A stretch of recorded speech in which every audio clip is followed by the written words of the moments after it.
Hi friends, welcome to my channel. மறக்காமல் நம்ம YouTube சேனலை சப்ஸ்கிரைப் பண்ணிவிட்டு பெல் பட்டனை ப்ரெஸ் பண்ணிவிட்டு பாருங்கள். தேங்க்யூ. அப்புறம் அவர் திரும்ப போகும்போது கூட உங்களை பத்திரமா பாத்துக்க சொன்னாரு. உங்களோட போனை வாங்கி உங்க வீட்டுக்கு உடனே இன்ஃபார்ம் பண்ணவும் சொன்னாரு. மேம் இல்ல வேண்டாம், வீட்டுக்கு எல்லாம் இன்ஃபார்ம் பண்ண வேண்டாம். அவங்க கிட்ட சொன்னா பயந்துடுவாங்க. அம்மாவும் அப்பாவும் கொஞ்சம் வயசானவங்க. சோ நான் இப்ப நல்லா தானே இருக்கேன், நானே வீட்டுக்கு போறேன். மேடம், உங்களுக்கு காயப்பட்டதுனால எந்த பாதிப்பும் இல்ல. ஆனா நீங்க ரீசெண்டா ஒழுங்கா சாப்பிடலன்னு நினைக்கிறேன். நீங்க ரொம்ப வீக்கா இருக்கீங்க. உங்களோட பிளட் லெவல் கூட கம்மியா தான் இருக்கு. சோ இன்னைக்கு ஈவினிங் வரைக்கும் நீங்க ஹாஸ்பிட்டல்ல தான் இருக்கணும். என்ன, ஈவினிங் வரைக்கும் ஹாஸ்பிட்டல்ல இருக்கணுமா? ஐயோ, என் பொண்ணு ஸ்கூல் விட்டு வந்துடுவாளே, நான் வீட்டுக்கு போய் ஆகணும். ப்ளீஸ் மேம், புரிஞ்சுக்கோங்க. நீங்க ரொம்ப வீக்கா இருக்கீங்க. இந்த நிலைமையில நீங்க போனீங்கன்னா மறுபடியும் எங்கேயாவது மயங்கி விழுகிறதுக்கு வாய்ப்பு இருக்கு. அதனால டாக்டர் உங்களுக்கு ஐவி போட்டு ஈவினிங் தான் டிஸ்சார்ஜ் பண்ண சொல்லிருக்காங்க. சோ ப்ளீஸ் கோஆபரேட் பண்ணுங்க மேம். அதற்கு மேலும் சிவன்யாவால் எதுவும் சொல்ல முடியாமல் போக அவளும் சரி என்று தலையசைத்தாள். ஹாஸ்பிட்டலில் இருந்து வெளியே சென்ற கௌதமிற்கு அடுத்து என்ன செய்வது என்று புரியவில்லை. தனது காரை எடுத்துக்கொண்டு நேராக தீக்ஷியின் ஸ்கூலிற்கு ஆப்போசிட்டில் நிறுத்திவிட்டு யோசிக்க ஆரம்பித்தான். என்ன பண்றது? அண்ணியோட இந்த நன்மைக்கு யார் காரணம்னு கண்டிப்பா கண்டுபிடிச்சே ஆகணும். அதுக்கு முன்னால இப்ப அண்ணி எப்படி இருக்காங்கன்னு தெரிஞ்சுக்கணும். நான் இதுக்கப்புறம் ஹாஸ்பிட்டல்ல இருந்தா பிரச்சனை ஆயிடும்னு வெளியில வந்துட்டேன். ஆனா மனசு கேட்க மாட்டேங்குது. இப்ப என்ன செய்யலாம்? எப்படி அண்ணிய பத்தி தெரிஞ்சுக்கலாம்? Hello, excuse me. மறுபடியும் நீங்க என்ன பண்ற? இப்ப எதுக்கு இங்க வந்திருக்க? நீ என்ன ஃபாலோ பண்றியா? எப்பொழுதும் அவள் ஏதாவது சொன்னால் கலாய்க்க தோன்றுபவனுக்கு இன்று ஏனோ எதுவும் தோன்றவில்லை. முகத்தை பாவமாக வைத்துக் கொண்டு அவளையே பார்த்தான். அது அவளுக்கு ஒரு மாதிரியாக இருந்தது. உங்களுக்கு என்னாச்சு? நீங்க ஏன் ஒரு மாதிரி இருக்கீங்க? உங்களுக்கு ஏதாவது பிரச்சனையா? ஏதாவது பணம் வேணுமா? அவள் பணம் வேண்டுமா என்று கேட்டது. அந்த நிலையிலும் அவனுக்கு சிரிப்பை வரவழைத்தது. இப்ப எதுக்கு சிரிக்கிறீங்க? ஏதாவது உங்களுக்கு பிரச்சனையானு தானே கேட்டேன். பிரச்சனை தான், ஆனா நீங்க நினைக்கிற மாதிரி பண பிரச்சனை இல்ல. எனக்கு ஒரு ஹெல்ப் பண்ண முடியுமா? இங்க பாருங்க, நீங்க யாருன்னு எனக்கு தெரியாது. நேத்து ஏதோ ஸ்கூல் கேம்பஸ்குள்ள உங்களை பார்த்ததுனால பேசினேன், அவ்வளவுதான். திரும்ப திரும்ப என் கூட வந்து பேசுற வேலையெல்லாம் வச்சுக்காதீங்க. அப்புறம் நான் எங்க வீட்டுல சொல்லி கொடுத்துடுவேன். அவளின் அந்த குழந்தைத்தனமான பேச்சு அவனுக்கு இன்னும் சிரிப்பை வரவழைத்தது. இங்க பாருங்க, சும்மா சும்மா இப்படி சிரிச்சுட்டு இருக்காதீங்க. எனக்கு அப்புறம் பயங்கரமா கோபம் வந்துரும், பாத்துக்கோங்க. ஓகே ஓகே, நான் சிரிக்கல. அது எப்படி? ஸ்கூல்ல வேலை பார்த்தா ஸ்கூல் படிக்கிற ஸ்டூடெண்ட்ஸ் மாதிரி தான் அவங்களோட மென்டாலிட்டி இருக்குமா என்ன? நீங்க என்ன சொல்றீங்க? எனக்கு எதுவும் புரியல. சுத்தம் வேலைங்க போச்சு. நீங்க பாடம் சொல்லி கொடுத்து ஸ்டூடெண்ட்ஸ் எல்லாம் படிக்கவா? சரி, நான் உங்க கதைக்கு அப்புறம் வரேன். இப்ப எனக்கு ஹெல்ப் பண்ண முடியுமா முடியாதா? இங்க பாருங்க, ஏதோ 500, 1000 அப்படின்னு கேட்டீங்கன்னா ஏதோ என்கிட்ட சம்பளம் பண்ண இருக்கு தருவேன். அதை தாண்டி என்கிட்ட வேற எதுவும் கேட்டீங்கன்னா என்னால எதுவும் பண்ண முடியாது. நிஜமா உங்ககிட்ட பணம் கேட்க மாட்டேன். கொஞ்சம் பயப்படாம என்னன்னு தான் கேளுங்களேன். நீங்க எனக்கு பணம் எல்லாம் தர வேண்டாம். தீக்ஷியோட மம்மிக்கு மட்டும் கால் பண்ண முடியுமா? தீக்ஷியோட மம்மிக்கா? இங்க பாருங்க, உங்க குடும்ப விஷயத்தை எல்லாம் இங்க கொண்டுட்டு வராதீங்க. அதுக்குள்ள என்னையும் இழுக்காதீங்க. இது மட்டும் எங்க மேனேஜ்மெண்ட்டுக்கு தெரிஞ்சது என்ன ஸ்கூலை விட்டு விலக்கிடுவாங்க. ப்ளீஸ்ங்க, ரொம்ப எமர்ஜென்சி. அதான் உங்ககிட்ட கேக்குறேன். நான் வர வழியில தீக்ஷியோட மம்மிக்கு ஒரு சின்ன ஆக்சிடென்ட் ஆயிருச்சு. என்ன ஆக்சிடென்டா? ஐயோ, அவங்களுக்கு அடிபட்டுச்சா? ரத்தம் வந்துச்சா? உங்களுக்கு அடிபட்டது தீட்சிக்கு தெரிஞ்சா பாவம் அழ ஆரம்பிச்சிருவாளே. ஏங்க ஏங்க, ரிலாக்ஸ். அந்த அளவுக்கு எல்லாம் அவங்களுக்கு பயப்பட தேவையில்லைன்னு டாக்டர் சொல்லிட்டாரு. இருந்தாலும் எனக்கு தான் அவங்க இப்ப கன்வின்ஸ்டாங்களா இல்லையான்னு தெரியணும். தீக்ஷியோட மம்மி கால் பண்ணுங்க. அவங்க கன்வின்ஸ்டா போன் எடுப்பாங்க. இல்லனா ஹாஸ்பிட்டல்ல இருக்கிற நர்ஸ் யாராவது இருப்பாங்க. போன் பண்ணி அவங்க எப்படி இருக்காங்கன்னு மட்டும் கேட்டு சொல்லுங்க ப்ளீஸ். ஏங்க, நீங்க அவங்களோட ரிலேட்டிவ் தானே, நீங்களே அடிச்சு கேட்க வேண்டியதானே. இதுக்காக என்ன கேட்க சொல்றீங்க? அச்சோ, கொஞ்சம் ஃபேமிலி இஷ்யூங்க. என்னால உங்களுக்கு நேர்ல போக முடியாது. அதனாலதான் உங்ககிட்ட ஹெல்ப் கேக்குறேன் ப்ளீஸ். சரி சரி, உங்களை பார்க்கவும் பாவமா இருக்கு, அதனால கால் பண்றேன். ஆனா நான் கால் பண்ணி அவங்க கிட்ட என்னன்னு சொல்ல? நான் ஏன் கால் பண்ணேன்னு கேட்டா? இதுலயும் லாஜிக் இருக்கு. தீக்ஷி கிளாஸ்ல ரொம்ப நல்ல பொண்ணா நடந்துக்கிறா, இப்ப எல்லாம் சமத்தா படிக்கிறா அப்படின்னு தீக்ஷியை பத்தி பேசுறதுக்காக கால் பண்ணேன்னு சொல்லுங்க. என்னங்க, என்ன பொய் சொல்ல சொல்றீங்களா? அட, டீச்சரா இருந்தா பொய் சொல்லக்கூடாதுன்னு எதனா சட்டா இருக்கான்னு? நமக்கு தேவைப்படும் போது பொய் சொல்லிக்கலாம் ப்ளீஸ். நல்லதுக்காக தானே கேக்குறேன். ஒரு பொய் தானே, சொல்லுங்களேன். சரி, ஒரே ஒரு பொய் மட்டும் தான் சொல்லுவேன். இதுக்கப்புறம் நீங்க என்கிட்ட எந்த ஹெல்ப்பும் கேட்க கூடாது, ஓகேவா? சரிங்க, இப்போதைக்கு உங்ககிட்ட நான் எந்த ஹெல்ப்பும் கேட்க மாட்டேன். இது ஒண்ணு மட்டும் பண்ணுங்க. ஃபியூச்சர் அப்புறம் பார்க்கலாம். என்ன ஃபியூச்சர்ல பார்க்கலாமா? அப்ப இதுக்கப்புறமா நீங்க என்கிட்ட ஹெல்ப் எதிர்பார்ப்பீங்களா? இங்க பாருங்க, இந்த மாதிரி என்கிட்ட ஹெல்ப் கேட்டீங்கன்னா அதுக்கப்புறம் நான் உங்க கூட பேசவே மாட்டேன், பாத்துக்கோங்க. நம்ம சண்டே அப்புறம் வச்சுக்கலாம் ப்ளீஸ். இப்ப கால் பண்ணுங்களேன்.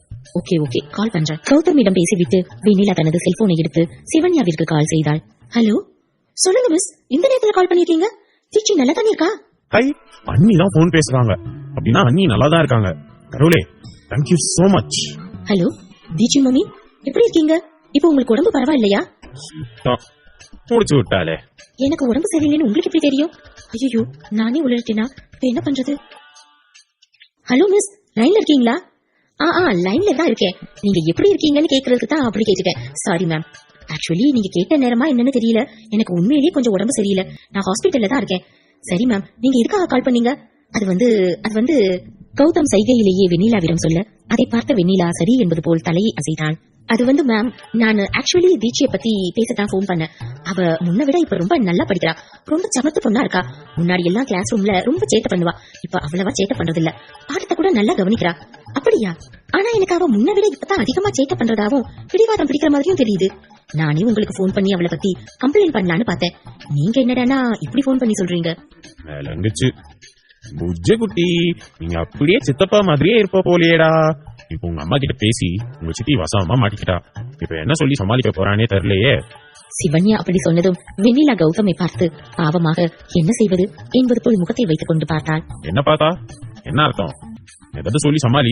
உங்களுக்கு ஹெல்ப் பண்ண நினைச்சால, எனக்கு இது தேவைதான். சிரிக்காதீங்க, எனக்கு பயங்கர கோபம் வரும். சாரி. அப்படியா மேம்? ஆனா ஸ்கூல்ல அவ ரொம்ப சமத்து பொண்ணா நடந்துக்கிறாளே. என்னோட ஃபேவரட் ஸ்டூடெண்ட் உங்க பொண்ணுதான். அப்படியா மிஸ்? எப்படியோ ஸ்கூல்லயாவது சமத்தா இருக்காளே, அது போதும். ஏன்னா வீட்டுல அவளை வச்சு பாக்குறதே ரொம்ப கஷ்டமா இருக்கு. நான் தினமும் நினைப்பேன், அவங்க கிளாஸ் மேம் என்னதான் பண்றாங்களோ பாவம்னு. நீங்க இப்படி சொன்னதுக்கு அப்புறம் தான் எனக்கு கொஞ்சம் நிம்மதியா இருக்கு. சரி, அவ ஏதாவது சேட்டை பண்ணா என்கிட்ட சொல்லுங்க. ஓகே மேம், நீங்க ஹெல்த் பாத்துக்கோங்க மேம். நான் போனை வைக்கிறேன். Okay miss. சிவன்யாவிடம் பேசிவிட்டு போனை கட் செய்த வெண்ணிலா அவளுக்கு எதிரில் நின்று கொண்டிருந்த கௌதமை விட்டால் எரித்து விடுவது போல் முறைத்துக் கொண்டிருந்தாள். ஓகே, ரொம்ப மறைக்காத, அப்புறம் நான் பார்த்து பயந்துட போறேன். ஹலோ, ஒரு நிமிஷம் இருங்க. ஏதோ பாவமே ஹெல்ப் கேக்குறீங்களேன்னு ஹெல்ப் பண்ண ஒத்துக்கிட்டா திடீர்னு என்ன வா போன்னு சொல்றீங்க? அதுவா, என்னமோ வாங்க போங்கன்னு கூப்பிடுறதுக்கு பிடிக்கல, வா போன்னு ஒருமையா சொல்லதான் பிடிச்சிருக்கு. இன்னும் ஒன்னு சொல்ல பிடிச்சிருக்கு. ஆனா அப்படி சொன்னா அடிச்சாலும் அடிச்சிருவேன்னு தான் சொல்லல. பாருங்க, உங்களுக்கு என்ன பத்தி என்ன தெரியும்னு நீங்க இந்த மாதிரி எல்லாம் என்கிட்ட பேசிட்டு இருக்கீங்க. ஒருவேளை ஆல்ரெடி எனக்கு ஆள் இருந்தா நீங்க என்ன பண்ணுவீங்க? அப்படி எல்லாம் சொல்லாதீங்க. அப்படி ஏதாவது சொன்னா என்னோட நெஞ்சு வெடிச்சிடும். ஆமா, இந்த மாதிரி வார்த்தையில வர்ணஜாலம் பண்றீங்களே, நீங்க என்ன பண்ணிட்டு இருக்கீங்க? நான் ஜஸ்ட் அப்படியே ஊரை சுத்தி பார்த்து என்ஜாய் பண்ணிட்டு இருக்கேன். இப்போ உங்களை பார்த்ததுக்கு அப்புறம் அதையெல்லாம் மாத்திக்கணும்னு தோணுது. கௌதம் அப்படி சொன்னதும் வெண்ணிலாவின் முகமும் சிறு வெக்கத்தில் சிவக்க தொடங்கியது. திடீரென்று ஸ்கூல் பெல் அடிக்கும் சத்தம் பார்த்ததும் அதிர்ச்சியுடன் தனது கையில் கட்டியிருந்த வாட்சில் மணியை பார்த்தாள். சரிங்க, பிரேக் முடிஞ்சிருச்சு, நெக்ஸ்ட் கிளாஸ் போகணும், நான் கிளம்புறேன். ஒவ்வொரு முறையும் நீ எப்ப வெளியே வருவேன்னு என்னால வெயிட் பண்ணிட்டு இருக்க முடியாது. ப்ளீஸ் உன்னோட போன் நம்பர் தந்துட்டு போறியா? கௌதம் அப்படி கேட்டதும் வெண்ணிலாவும் சிரித்துக் கொண்டே தனது செல்போன் நம்பரை சொல்லிக் கொண்டு ஸ்கூலுக்குள் சென்றாள். சென்னை கௌஷிக் ஆபீஸில் தனது அறையில் உட்கார்ந்து மும்முரமாக தனது லேப்டாப்பில் வேலை பார்த்துக் கொண்டிருக்க அப்பொழுது ராகுல் வேகமாக அந்த அறைக்குள் நுழைந்தான். என்னாச்சு ராகுல், எதுக்காக இப்படி ஓடி வர? பாஸ், ஒரு முக்கியமான இன்ஃபர்மேஷன் கிடைச்சிருக்கு, அதனாலதான் இவ்வளவு வேகமா ஓடி வரேன். இவ்வளவு வேகமா ஓடி வர அளவுக்கு அப்படி என்ன முக்கியமான விஷயம்? பாஸ், நீங்க உங்களோட பிரதர் சித்தார்த் பத்தி விசாரிக்க சொன்னீங்கல்ல, அதுதான் பாஸ். அவர் ஒரு சீக்ரெட் ஏஜென்சி கிட்ட சொல்லி அந்த பொண்ணை விசாரிக்க சொன்னார்ல, அந்த பொண்ணை விசாரிச்ச ஏஜென்டோட அட்ரஸை கண்டுபிடிச்சிட்டேன். அவங்க இப்ப சென்னையில தான் இருக்காங்க. இதுதான் அவங்க வீட்டு அட்ரஸ். நிஜமாவா? அப்படின்னா இவரை கண்டுபிடிச்சா நமக்கு ஏதாவது ஆதாரம் கிடைக்கும். ராகுல், முதல்ல காரை எடு, நம்ம அவர் போய் பார்த்துட்டு வந்துடலாம். Okay boss. சற்று நேரத்தில் அந்த கார் சென்னை அவுட்டரில் இருக்கும் ஒரு ஏரியாவிற்கு சென்றது. ஆங்காங்கே சின்ன சின்ன காலனி வீடுகளும் ஓட்டு வீடுகளும் மட்டுமே அங்கு காணப்பட்டது. அந்த இடத்தை பார்க்கும் பொழுதே அது மிகவும் நலிந்தவர்கள் வாழும் இடம் என்பது நன்றாக தெரிந்தது. ராகுல், நீ சொன்ன அட்ரஸ் கரெக்ட் தானா? இந்த இடத்த பார்த்தா தினமும் சாப்பாட்டுக்கே கஷ்டப்படுறவங்க வாழ்ற இடம் மாதிரி தெரியுது. அவர் சீக்ரெட் ஏஜென்டா இருக்கிறாருன்னா எதுக்கு இந்த மாதிரி ஒரு இடத்துல அவர் வாழ போறாரு? அதான் பாஸ், எனக்கும் தெரியல. ஆனா அவர் கூட வேலை பார்த்த ஒருத்தர் தான் இந்த அட்ரஸ்க்கு போய் கேளுங்கன்னு இந்த அட்ரஸ் கொடுத்தாரு. சரி, எதா இருந்தாலும் போய் பார்த்தா தெரிஞ்சிடும்ல. காரை நிப்பாட்டு, உள்ள போய் பார்த்துட்டு வந்துடலாம். கௌஷிக் சொன்னதும் ராகுல் காரை நிறுத்த பின்பு இருவரும் இறங்கி அந்த சீக்ரெட் ஏஜென்சியின் வீட்டிற்கு சென்றார்கள். என்ன ராகுல், இந்த வீட்டை பார்த்தா யாருமே இந்த வீட்டுல வாழ்ற மாதிரியே தெரியல. ஒருவேளை வேற ஏதாவது ஊருக்கு போயிருப்பாங்களா? தெரியல பாஸ், கேட்டு பார்ப்போம். ஹலோ, வீட்டுல யாராவது இருக்கீங்களா? மேடம், சார், யாராவது இருக்கீங்களா? ராகுலின் குரல் கேட்டதும் அந்த வீட்டிற்குள் இருந்து நடுத்தர வயது பெண் ஒருத்தி வந்து கதவை திறந்தாள். அவளை பார்க்கும் பொழுதே வறுமையின் பிடியில் சிக்கி போராடுகிறவள் என்பது நன்றாக தெரிந்தது. நீங்க யாரு தேடி வந்திருக்கீங்க? ஹலோ மேடம், நான் மிஸ்டர் வேலனை தேடி வந்திருக்கேன். இது வேலன் வீடு தானே? இது அவரோட வீடுதான். ஆனா அவர் இப்போ உயிரோட இல்ல. நீங்க எதுக்கு அவரை தேடி வந்திருக்கீங்க? அந்த பெண் சொன்னதை கேட்டதும் இருவரும் அதிர்ச்சி அடைந்தார்கள். என்ன சொல்றீங்க? ஒரு உயிரோட இல்லையா? எப்போ, எப்படி இறந்தாரு? அவர் ஒரு ஆக்சிடென்ட்ல இறந்து போயிட்டாருங்க. ஸ்பாட்லயே அவரோட உயிர் போயிடுச்சு. அதனால எங்களால எதுவும் பண்ண முடியல. சரி, நீங்க எதுக்காக அவரை தேடி வந்திருக்கீங்க? சாரி மேடம், அவருக்கு இப்படி ஆயிருக்கும்னு எங்களுக்கு தெரியாது. நாங்க அவரை இன்வெஸ்டிகேட் பண்ண ஒரு பொண்ணு பத்தின டீடைல்ஸ் கேட்கலான்னு வந்தோம். அவர்கள் அப்படி சொன்னதும் அந்த பெண் ஒரு நிமிடம் யோசித்தாள். அவர் இதுவரைக்கும் ஒரே ஒரு பொண்ணை பத்தி மட்டும்தான் இன்வெஸ்டிகேட் பண்ணாரு. மத்ததெல்லாம் ஜென்ஸ் தான். ஒரு நிமிஷம் இருங்க, அந்த பொண்ணை பத்தின டீடைல்ஸ் அவரோட பெட்டியில தான் இருக்கு, உங்களுக்கு தரேன். கௌஷிக் சிவன்யாவை பற்றி தெரிந்து கொள்வானா? சிவன்யாவிற்கு நடக்க போகும் ஆபத்தை பற்றி சித்தார்த்திற்கு தெரிய வருமா? சார், அவர் இன்வெஸ்டிகேட் பண்ண பொண்ணோட டீடைல்ஸ் இந்த கவர்ல தான் இருக்கும். ஒருவேளை நீங்க தேடுற பொண்ணு இந்த பொண்ணு தானா என்னன்னு பாருங்க. பாஸ், ஒருவேளை நம்ம தேடுற பொண்ணு இந்த பொண்ணா இல்லனா என்ன பண்றது? டேய், அந்த கவரை வாங்கி ஓபன் பண்ணு. அது அந்த பொண்ணா இல்லையாங்கிறத அப்புறம் பாத்துக்கலாம். எனக்கு என்னமோ கண்டிப்பா அது இந்த பொண்ணா தான் இருக்கும்னு தோணுது. பாஸ், ஒருவேளை அந்த பொண்ணாவே இருந்தா கூட அந்த பொண்ணை வச்சு நீங்க என்ன பாஸ் பண்ண போறீங்க? அந்த பொண்ணுனால நமக்கு என்ன பெனிஃபிட் இருக்கு? இருக்கு, நிறைய பெனிஃபிட் இருக்கு. ஏன்னா சித்தார்த்தோட வீக்னஸே இந்த பொண்ணு தான். ஒருவேளை சித்தார்த்த நாம எங்கேயாவது லாக் பண்ணணும்னு நினைச்சா அதோட ஆரம்பமா இவ தான் இருப்பா. பாஸ், நீங்க என்ன சொல்றீங்க? எனக்கு எதுவும் புரியல. நான் ஏற்கனவே சொன்னதுதான், அது உனக்கு புரியலன்றதாலதான் நீ என் பிஏவாவும் நான் உனக்கு பாஸாவும் இருக்கேன், புரியுதா? ஒழுங்கா அந்த கவர் ஓபன் பண்ணி அதுல என்ன இருக்குன்னு பாரு. Okay boss. ராகுல் அந்த கவரை வாங்கி பிரித்து அதற்குள் இருந்த பேப்பர்களை எடுத்தான். பாஸ், இங்க பாருங்க, இதுல ஏதோ பொண்ணுங்க கழுத்துல போடுற ஒரு நகை மாதிரி இருக்கு. இதை எதுக்கு வரைஞ்சு இதுல வச்சிருக்காங்க? என்னடா சொல்ற? கழுத்துல போடுற நகையா? அது எதுக்கு சம்பந்தமே இல்லாம இதுல இருக்கு? சார், எனக்கு நல்ல ஞாபகம் இருக்கு. இந்த பொண்ணை தேடிட்டு இருந்தவர் கொடுத்த ஒரே ஆதாரம் இது மட்டும்தான். அந்த பொண்ணோட பேரோ அந்த பொண்ணு எப்படி இருப்பானோ அவருக்கு தெரியாது. ஆனா அந்த பொண்ணு கழுத்துல அவர் பார்க்கும்போது இந்த முத்துமணி மாலையத்தான் போட்டு இருந்தாலாம். அது மட்டும் தான் ஞாபகம் இருக்குன்னு சொல்லி வரைஞ்சு கொடுத்தாரு. அதை வச்சுதான் என்னோட வீட்டுக்காரர் அந்த பொண்ணை கண்டுபிடிச்சாரு சார். என்ன முத்து, மணிமாலையை வச்சு எப்படி ஒரு பொண்ணை கண்டுபிடிக்க முடியும்? இந்த காலத்துல ஒரு ஹீரோயின் ஒரு சாரி கட்டிட்டு வந்தாலே அது உலகம் ஃபுல்லா பரவுது. இந்த மாதிரி எத்தனை பேர் வச்சிருப்பாங்களோ, இதை வச்சு எப்படி ஒருத்தரை கண்டுபிடிக்க முடியும்? இல்ல சார், அது அவங்க குடும்பத்துக்கு பிரத்யேகமா செய்யப்பட்டதா. இது மாதிரி இன்னொரு டிசைன் இல்லவே இல்லையா. இதை வச்சுதான் கண்டுபிடிச்சதா என் வீட்டுக்காரர் ரொம்ப பெருமையா என்கிட்ட சொன்னாரு சார். டேய், வளன்னு கேள்வி கேட்டுட்டு இருக்காம வேற ஏதாவது அதுல இருக்கான்னு பாரு. Okay pass. பாஸ், இங்க பாருங்க, உள்ள ஒரு போட்டோ கூட இருக்கு. என்ன போட்டோவா? அது கண்டிப்பா அந்த பொண்ணோட போட்டோவா தான் இருக்கும். அது சீக்கிரம் என்கிட்ட கொடு. பாஸ், பொண்ணு அழகா தான் இருக்கா, ஆனா குடும்ப பொண்ணு மாதிரி இல்லையே. கண்டிப்பா உங்க அண்ணனோட கேரக்டருக்கு இப்படி ஒரு பொண்ணு அவருக்கு பிடிக்கிறதுக்கு வாய்ப்பே இல்ல பாஸ். டேய், நீங்க எதுக்காக கூட்டிட்டு வந்தோம்? நீங்க என்ன பண்ணிட்டு இருக்க? இந்த பொண்ணு யாருன்ற டீடைல் ஏதாவது அதுல இருக்கான்னு பாரு. என்ன மனுஷன் எதுக்கு எடுத்தாலும் இவ்வளவு டென்ஷன் ஆகுறாரு? சரி, நம்ம வந்த வேலையை பார்ப்போம். எதுக்கு இவர்கிட்ட தேவையில்லாம வாங்கி கட்டுவானே. டேய், என்னடா வாய்க்குள்ள ஏதோ முடங்கிட்டு இருக்க? எதை சொல்றதா இருந்தாலும் சத்தமா சொல்லு. சத்தமா சொன்னா அப்புறம் உங்ககிட்ட யார் அடி வாங்குறது? என்ன சொன்ன? Nothing boss. நீங்க சொன்ன வேலையை செய்யறேன்னு சொன்னேன். பாஸ், கிடைச்சிருச்சு. இந்த பொண்ணு பேர் அதித்தி. திருச்சியில பிரபலமான பிசினஸ் மேன்கள்ல இந்த பொண்ணோட தாத்தா காசிநாதனும் ஒருத்தர். அப்படின்னா இந்த பொண்ணு பிசினஸ் மேன் காசிநாதனோட பேத்தியா? அதித்தி அப்படின்னா சித்தார்த்தோட வீக்னஸ் இவளா தான் இருப்பா. இவளை பத்தி நம்ம தெரிஞ்சுக்கிட்டா அவனை ஈஸியா நம்மளால லாக் பண்ண முடியும். ராகுல், நம்ம உடனே திருச்சிக்கு போகணும். அதுக்கான ஏற்பாடு பண்ணு. Okay boss. அந்த அம்மாக்கு கொஞ்சம் பணம் கொடுத்துருவா. அவங்க இல்லனா நம்மளால இந்த பொண்ணை கண்டுபிடிச்சிருக்க முடியாது. Okay pass. ராகுலிடம் பேசிவிட்டு கௌஷிக் வெளியேற ராகுல் அந்த பெண்ணிடம் கொஞ்சம் பணத்தை கொடுத்துவிட்டு யாரிடமும் இதை பற்றி சொல்லக்கூடாது என்று சொல்லிவிட்டு அங்கிருந்து வெளியேறினான். திருச்சி ஹாஸ்பிட்டல். மேம், உங்களுக்கு போட வேண்டிய ட்ரிப்ஸ் எல்லாம் போட்டாச்சு. நீங்க இனி வீட்டுக்கு கிளம்பலான்னு டாக்டர் சொல்லிட்டாங்க. வீட்டுக்கு போன் பண்ணி இன்ஃபார்ம் பண்றீங்களா இல்ல நாங்க எதுவும் வெஹிக்கிள் அரேஞ்ச் பண்ணவா? இல்ல சிஸ்டர், நானே வீட்டுக்கு போயிடுவேன். வீட்டுல இருக்கிறவங்க வயசானவங்க, திடீர்னு எனக்கு ஏதாவதுன்னா பயந்துருவாங்க. நான் இப்போ நல்லாதானே இருக்கேன், அதனால நானே ஒரு ஆட்டோ பிடிச்சி வீட்டுக்கு போயிடுவேன். ஓகே மேம், இந்தாங்க, இந்த கவர்ல உங்களுக்கான மெடிசன்ஸ் இருக்கு, கரெக்டா போடுங்க. அப்புறம் 3 days கழிச்சு டாக்டர் உங்களை செக்அப்க்கு வர சொல்லிருக்காங்க, மறக்காம வந்துடுங்க. Okay sister, thank you so much. Nurse அங்கிருந்து செல்ல சிவன்யா மெல்ல எழுந்து தனது மெடிசனை எடுத்துக்கொண்டு அந்த அறையில் இருந்து வெளியேறினாள். பாட்டி, இவ்ளோ நேரம் ஆச்சு, மம்மி ஏன் இன்னும் வரல? மம்மி எங்க போனாங்க? போன் பண்ணீங்களா இல்லையா? ஏங்க, உங்களை அப்பதே நான் சிவன்யாக்கு போன் பண்ண சொன்னேன்ல, அவ இப்ப போயிட்டு வந்துடுவேன்னு தானே சொன்னா, இன்னும் வரல. என்னன்னு கேளுங்க.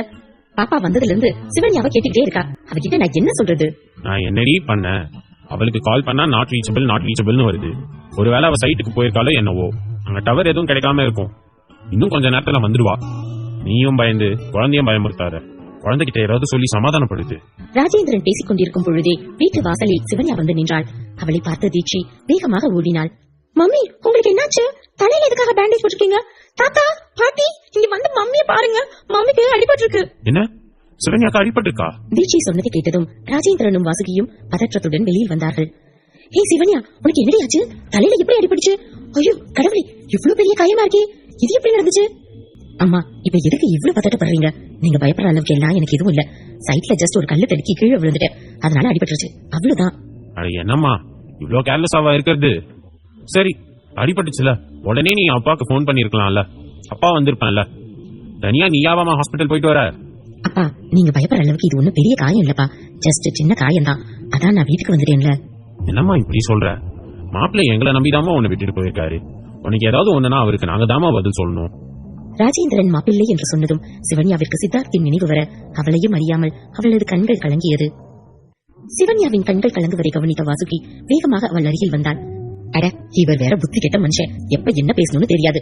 அதான் அவளுக்கு ஒண்ணும் இல்ல, நல்லாதான் இருக்கேன்னு சொல்றாள். அப்புறம் எதுக்கு இவ்வளவு பதட்டப்படுறீங்க?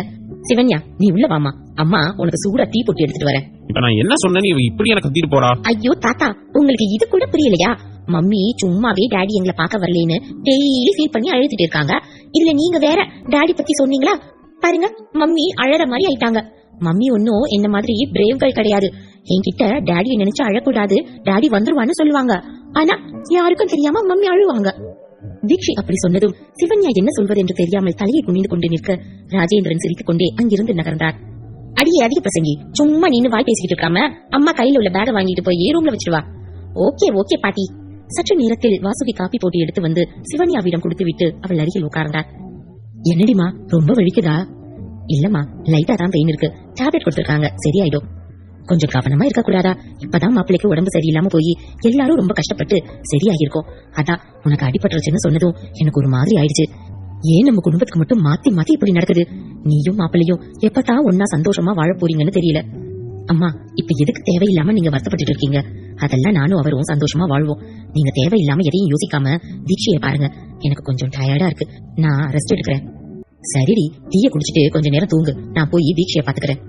வாசுகி சிவன்யாவிடம் பேசிக் கொண்டிருக்கும் பொழுது வீட்டு வாசலில் மறுபடியும் யாரோ வந்து நிற்பது போல் இருக்க இருவரும் திரும்பி பார்த்தார்கள்.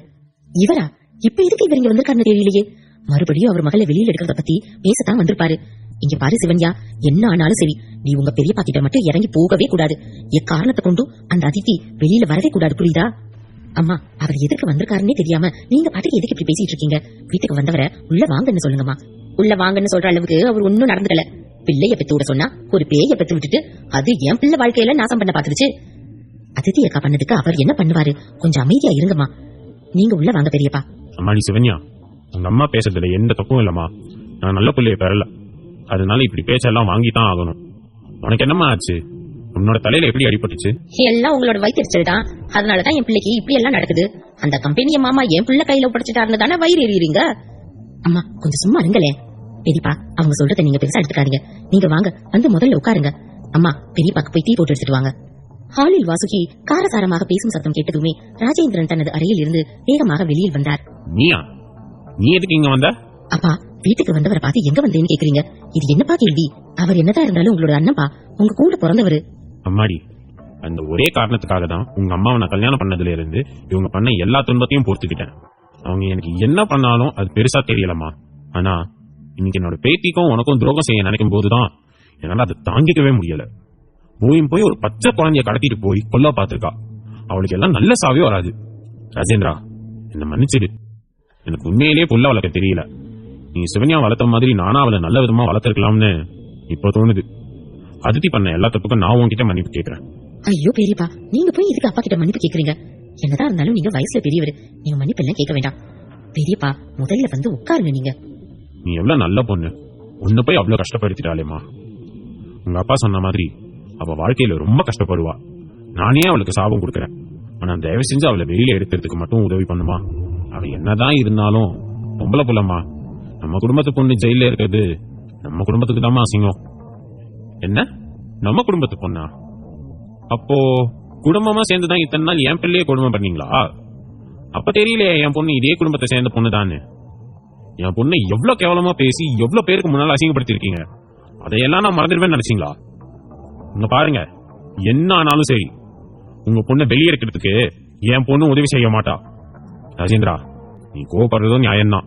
நீ சொல்றத நான் தப்புன்னு சொல்லல. ஆனா அது கல்யாணம் ஆகாத வயசு பொண்ணுப்பா. உனக்கே போலீஸ்காரங்களை பத்தி தெரியும்ல. அவளுக்கு நாளைக்கு எப்படிப்பா கல்யாணம் நடக்கும்? இதெல்லாம் என் பேத்திய கொல்ல பாக்குறதுக்கு முன்னாடி அறிவுக்கு வந்திருக்கணும். கல்யாணம் ஆகாத வயசு பொண்ணு பண்ற வேலையவா உங்க பொண்ணு பண்ணிருக்கா? அடுத்து எந்த குடும்பத்தை நாசம் பண்றதுக்கு அவளுக்கு கல்யாணம் பண்ணி வைக்க போறீங்க? உங்க பொண்ணு குணத்தினாலதான் நீங்க பார்த்த மாப்பிள்ள கூட அவளை வேணாம்னு சொல்லிட்டு போயிட்டான். அவ போற இடமே விளங்காது. ஏய் சிவன்யா, உனக்கு தலை வலிக்குதுன்னு தானே சொன்னேன். இங்க நின்னு எதுக்கு தேவையில்லாம பேசிட்டு இருக்க? ரூம்ல போய் ரெஸ்ட் எடுப்போ. ஆமாமா, நீ உன்னோட ரூமுக்கு போ, நாங்க பாத்துக்கிறோம். அப்பா இல்லப்பா, என்னதான் இருந்தாலும் பெரியப்பா கிட்ட இந்த மாதிரி பேசுறது தப்புப்பா. அதித்தி அக்காவும் பாவம் தானே, அவங்க பண்ணது தப்புதான். ஆனா அவங்களை இப்படியே ஜெயில போறது நல்லது இல்லப்பா. நாம வேணா அவங்களை வெளியில எடுத்துடலாமா? நீ இப்ப சொன்னது மட்டும் மாப்பிள்ள காதுல விழுந்துச்சு, என்ன ஆகுன்னு உனக்கு தெரியும் தானே? அவருக்கு அவரோட பொண்ணுனா உசுறு. நீயே அவளை மன்னிச்சாலும் மாப்பிள்ள அவளை மன்னிக்கவே மாட்டாரு. நீ எது பண்றதா இருந்தாலும் மாப்பிள்ள வந்ததுக்கு அப்புறம் பண்ணு. இப்போ அமைதியா உள்ள போ. வாசுகி கோபமாக பேசியதும் அதிர்ந்து போன சிவன்யா என்ன செய்வது என்று தெரியாமல் அவளது அறைக்குள் சென்றாள். சிவன்யா உள்ளே சென்றதும் கஜேந்திரனுக்கு என்ன சொல்வது என்று தெரியாமல் போக அங்கிருந்து வெளியேறினார். கேட்ட உடனே எந்த மறுப்பும் இல்லாம போன் நம்பர் கொடுத்துட்டா அப்படின்னா அவளுக்கு நீ பிடிச்சிருக்குன்னு தானே அர்த்தம். பேசாம போன் பண்ணுவோமா? மணி 8 தானே ஆயிருக்கு, அதுக்குள்ள தூங்கி இருக்க மாட்டா. ஒருவேளை போனை வேற யாராவது எடுத்துட்டா என்ன பண்றது? என்னடே, தைரியமா அவகிட்ட போன் நம்பரே கேட்டு வாங்கிட்ட, அப்புறம் எதுக்கு அவளுக்கு போன் பண்றதுக்கு இவ்வளவு பயப்படுற? நீ சொல்றதும் சரிதான், தைரியமா போன் நம்பரை வாங்கிட்ட, ஆனா போன் பண்றதுக்கு தான் ஒரு மாதிரி பதட்டமா இருக்கு. வேற யாராவது போன் எடுத்து அவளுக்கு வீட்டுல ஏதாவது பிரச்சனை வந்துட்டா அதான் யோசிக்கிறேன். டேய், என்னடா 80s கிட்ஸ் மாதிரி பேசிட்டு இருக்க? இந்த காலத்துல 8 வயசு பொண்ணுக்கே சொந்தமா செல்போன் இருக்கு, இவளுக்கு இருக்காதா? அதெல்லாம் இவளோட போனை யாரும் எடுக்க மாட்டாங்க, தைரியமா போன் பண்ணு பாத்துக்கலாம் அப்படின்ற. அப்படியேதான், முதல்ல கால் பண்ணி தொலை. சரி, பண்ணி பாப்போம்.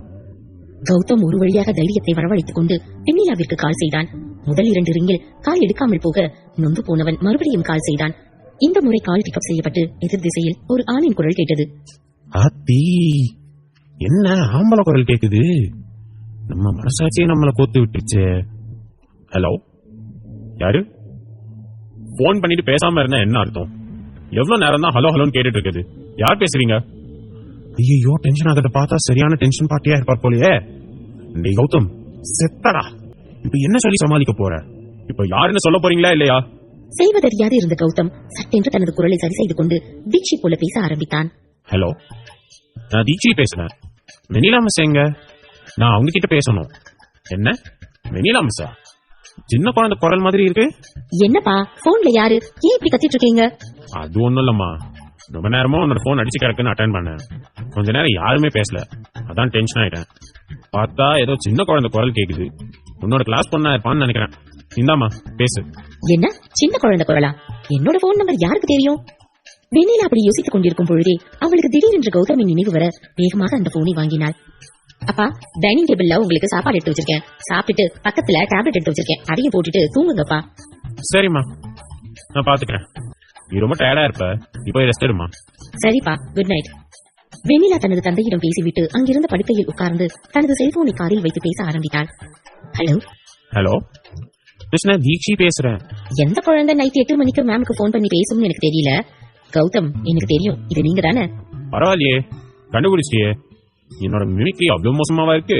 எனக்கு தெரியும், தீட்சி எல்லாம் இந்த டைமுக்கு கால் பண்ண மாட்டா. இந்நேரம் அவ தூங்கவே செஞ்சிருப்பா. சரி சொல்லுங்க, எதுக்காக கால் பண்ணீங்க? நான் எதுக்கு கால் பண்ணேங்கிறத அப்புறம் சொல்றேன். நான் தான் கால் பண்ணி இருப்பேன், நீ எப்படி கண்டுபிடிச்ச? ஹே, இந்த நேரத்துல எனக்கு வேற யார் கால் பண்ண போறா? ஏ, என்ன இப்படி சொல்ற? அவன் மொக்க பீஸ் பின்னாடி அப்படி அலையறான், நீயும் தேவதை மாதிரி இருக்க. எத்தனை பேர் உன்னை சுத்தி சுத்தி வந்திருப்பானுங்க. யாராவது ஒருத்தனாவது உன்னை எப்படியாவது உஷார் பண்ணிடலாம் சுத்தி இருப்பான். நிஜமாவே உனக்கு பாய் ஃப்ரெண்ட் யாரும் இல்லையா? என்கிட்ட அடி வாங்க போறீங்க, இத கேட்கத்தான் எனக்கு கால் பண்ணீங்களா? ஏ சாரி, நான் இந்த மாதிரி கேட்டிருக்க கூடாது. உன்ன மாதிரி அழகான பொண்ணு எல்லாம் சிங்கிளா இருக்கிறது ரொம்ப கஷ்டம், அதனாலதான் கேட்டேன். அப்படின்னா உண்மையிலே நான் தான் அந்த பாக்கியசாலியா? உண்மையிலே நீ என்னதான் லவ் பண்றியா? என்ன லவ்வா? நான் உங்களை லவ் பண்றேன்னு யார் சொன்னா? என்ன லவ் பண்ணலையா? அப்புறம் எதுக்கு நான் கேட்ட உடனே போன் நம்பர் கொடுத்த? நீங்க தானே தீக்ஷியோட ரிலேட்டிவ்னு சொன்னீங்க. சப்போஸ் தீக்ஷிக்கு ஏதாவது ஒண்ணுனா உங்களுக்கு கால் பண்ணலாம்ல, அதனாலதான். ஓ அப்படியா?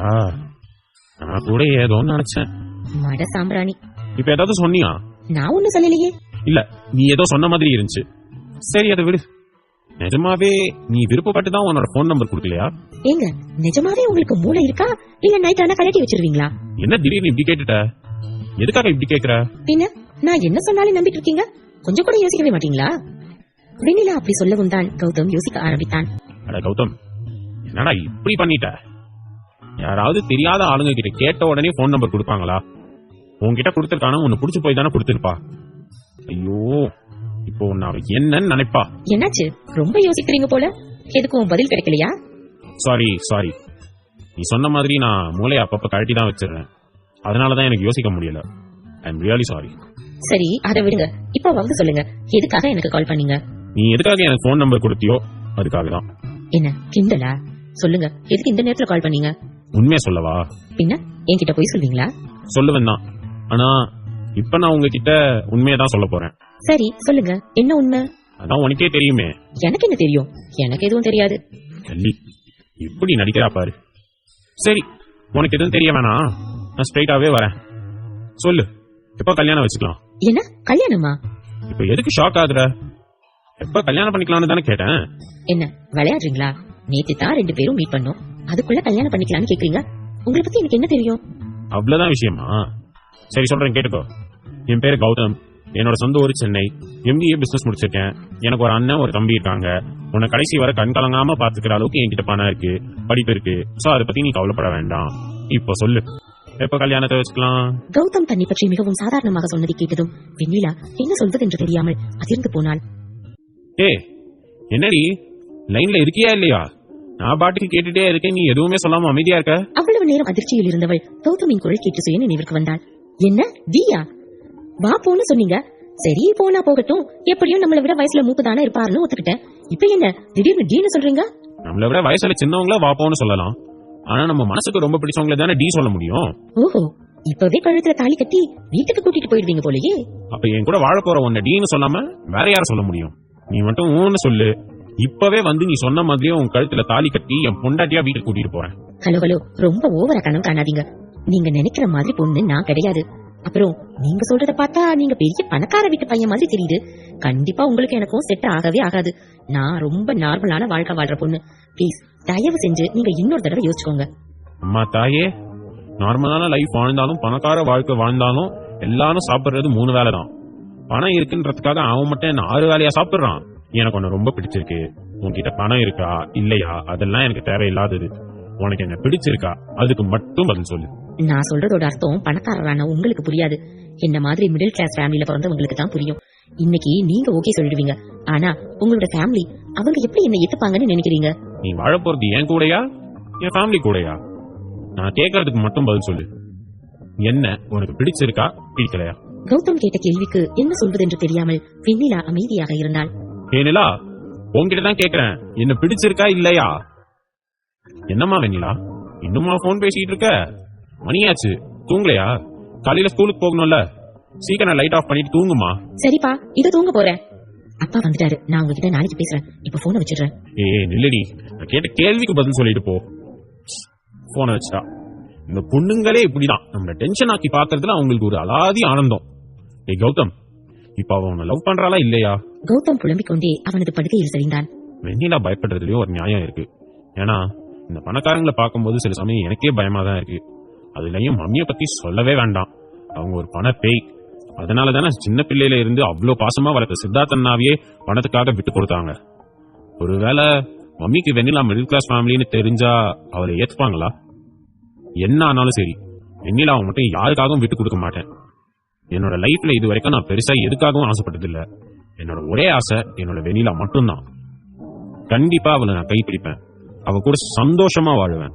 எனக்கு ஏதாவது பிரச்சனைனா அதை பாத்துக்கிறதுக்கு தான் என்னோட சித்தார்த்தனா இருக்காரு. அவர் இருக்கும்போது எனக்கு என்ன கவலை?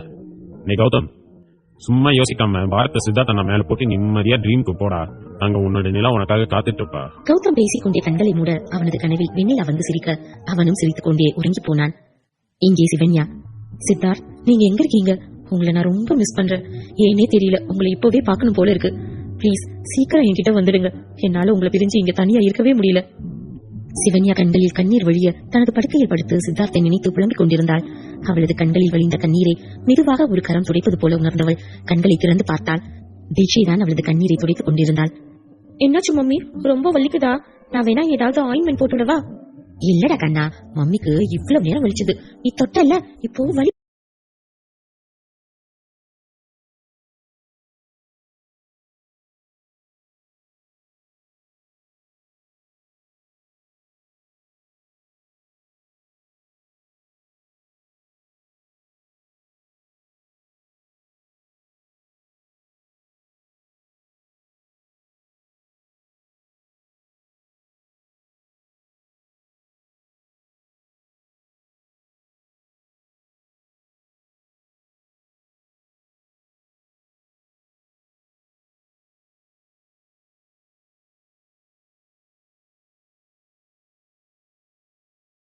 போயிடுச்சு.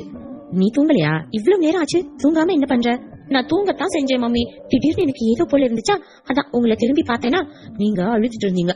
அதோட எனக்கும் அழுகையா வந்துச்சு மம்மி. மம்மி, எனக்கு தெரியும் நீங்க டாடிய ரொம்ப மிஸ் பண்றீங்க. நானும் டாடிய ரொம்ப மிஸ் பண்றேன். நம்மள டாடி எப்ப வந்து பாப்பாங்க? டாடியோட வேலை முடிஞ்ச உடனே டாடி நம்மள வந்து பாப்பாரு. அது வரைக்கும் நீ ஃபீல் பண்ண கூடாது, சரியா? சமத்து பொண்ணா தூங்கு. காலையில ஸ்கூலுக்கு போகணும்ல, அப்படின்னா நீங்களும் சமத்து பொண்ணா தூங்குங்க. காலையில ஆபீஸ் போகணும்ல. தீக்ஷியும் சிவன்யா போலவே பெரிய மனுஷி போல் பேச அதை பார்த்ததும் சிவன்யாவிற்கு மனதில் இருந்த கவலை அனைத்தும் மறந்து தீட்சியை அணைத்துக் கொண்டு சிரித்தாள். பரா என்னோட தீட்சி குட்டி ரொம்ப பெரிய பொண்ணா வளர்ந்துட்டே போறா. உண்மையிலேயே அம்மா ரொம்ப கொடுத்து வச்சவ. அதனாலதான் உன்ன மாதிரி ஒரு கியூட்டான பொண்ணு அம்மாவுக்கு வந்து பிறந்திருக்கா. I am really blessed to have you டா. உண்மையிலே நான் தான் பிளஸ்ட் மம்மி. அதனாலதான் இவ்வளவு கியூட்டான மம்மியும் அவ்வளவு ஸ்வீட்டான டேடியும் எனக்கு கிடைச்சிருக்காங்க. அதனால நான் தான் காடுக்கு தேங்க்யூ சொல்லணும். கடவுளே, என்னோட மம்மியையும் டாடியையும் எனக்கு கொடுத்ததுக்கு ரொம்ப தேங்க்ஸ். தீட்சி கடவுளிடம் வேண்டுவதை பார்த்த சிவன்யா இன்னும் மகிழ்ந்து தீட்சியை தன்னுடன் அணைத்துக் கொண்டு அவளை உறங்க செய்து கொண்டு அப்படியே அவளும் கண்களை மூடினாள். சென்னை. அசோக் தனது அபார்ட்மெண்டில் நன்றாக உறங்கிக் கொண்டிருக்க அவனது செல்போன் சினிங்கியது.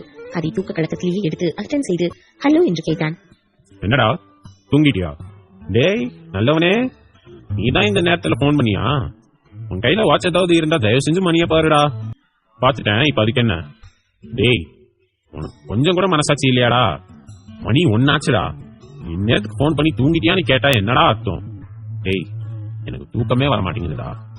சொல்லு, சிவன்யா எப்படி இருக்கா? அவன் நல்லா இருக்கா தானே? அவளுக்கு எதுவும் பிரச்சனை இல்லையே? எனக்கு மனசுக்கு ஏதோ மாதிரி இருக்குடா.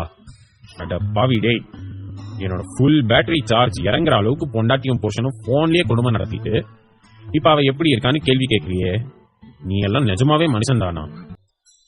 இங்க பாரு, நீ என் ஃப்ரெண்டா இருந்தாலும் சரி, என்னோட பாஸா இருந்தாலும் சரி, எதா இருந்தாலும் காலையில பேசிக்க. நான் செம்ம டயர்ல தூங்கிட்டு இருக்கேன், என்ன டிஸ்டர்ப் பண்ண அவனை செத்த. ஒழுங்கு மரியாதையா போன வை. அசோக் சித்தார்த்திடம் கத்திவிட்டு தனது போனை கட் செய்ய சித்தார்த்தோ என்ன செய்வது என்று தெரியாமல் போனை வைத்துவிட்டு விட்டத்தை பார்க்க தொடங்கினான். நான் இங்க எவ்வளவு டென்ஷன்ல தூக்கம் வராம பிறந்துட்டு இருக்கேன், நீ எரும மாதிரி தூங்கிட்டு இருக்க. எப்படியும் காலையில என்ன தேடி தானே வருவ. அவனே அப்போ உன்னை பாத்துக்கிறேன். சிவன்யா, என்னடி பண்ற? என்னோட பிரின்சஸ் என்ன பண்றா? நான் உன்னை ரொம்ப மிஸ் பண்றேன்டி. நீ நல்லா தானே இருக்க? எனக்கு இப்பவே உனக்கு கால் பண்ணும் போலதான் இருக்கு.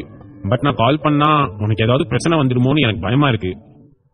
எவ்வளவு சீக்கிரம் முடியுதோ அவ்வளவு சீக்கிரம் என்னோட பிரச்சனையெல்லாம் முடிச்சிட்டு சீக்கிரமே நான் உன்கிட்ட வரணும். நான் வர்ற வரைக்கும் நீயும் பாப்பாவும் பத்திரமா இருக்கணும். சித்தார்த் சிவன்யாவையும் தீட்சையையும் நினைத்துக் கொண்டு கண்களை மூட மெதுவாக அவனும் தூங்கி போனான். காலை. வசுந்தரா, பெரியவன் தான் ஏதோ பசங்களோட டூர் சுத்தி பார்க்க போறதா சொன்னான். சின்னவனும் நைட்டுக்கு வீட்டுக்கு வரலையே, அவன் எங்க போனா? ஸ்ரீராம் டைனிங் டேபிளில் உட்கார்ந்து சாப்பிட்டுக் கொண்டே வசுந்தராவிடம் கேட்டார். ஏதோ பிசினஸ் விஷயமா வெளியே போறேன்னு சொன்னாங்க. எந்த ஊருக்கு போறேன்னு என்ன ஏதுன்னு சொல்லல. உங்ககிட்ட எதுவும் சொல்லலையா? அவன் தான் உன்னோட செல்ல பிள்ளையாச்சே. என்னைக்கு என்கிட்ட எதையும் சொல்லியிருக்கான், இதையும் சொல்லல. அவன் எல்லாத்தையும் உன்கிட்ட தானே சொல்லுவான். சரி, அவன் வெளியூருக்கு போயிருக்கான்னு சொன்னல, அப்ப நீயாவது எந்த ஊருக்கு போறான் என்ன ஏதுன்னு கேட்டிருக்கலாம்ல. ஏங்க, அவன் என்ன இன்னும் சின்ன குழந்தையா? எங்க போறான் எங்க வரான்னு கேள்வி கேட்டுட்டு இருக்க? அவன் பெரிய பையன் ஆயிட்டாங்க. நம்மளோட பிசினஸ் அவன் தான் ரன் பண்ணிட்டு இருக்கான். அவன் கிட்ட போய் நான் கேள்வி கேட்க முடியுமா? அதெல்லாம் அவனே வேலை முடிஞ்சது வீட்டுக்கு வந்துருவான். நீங்க அமைதியா சாப்பிடுங்க. ஏதோ சொல்ற, சரி பாத்துக்க. எனக்கு என்னமா அவனுங்க 2 பேரும் ஹாங்காங்ல இருந்து வந்ததுல இருந்து பண்ற எதுவுமே சரியில்லைன்னு தோணுது. ஏதோ மறைச்சு பண்றானுங்க. என்ன பண்றானுங்கன்னு தான் தெரிய மாட்டேங்குது.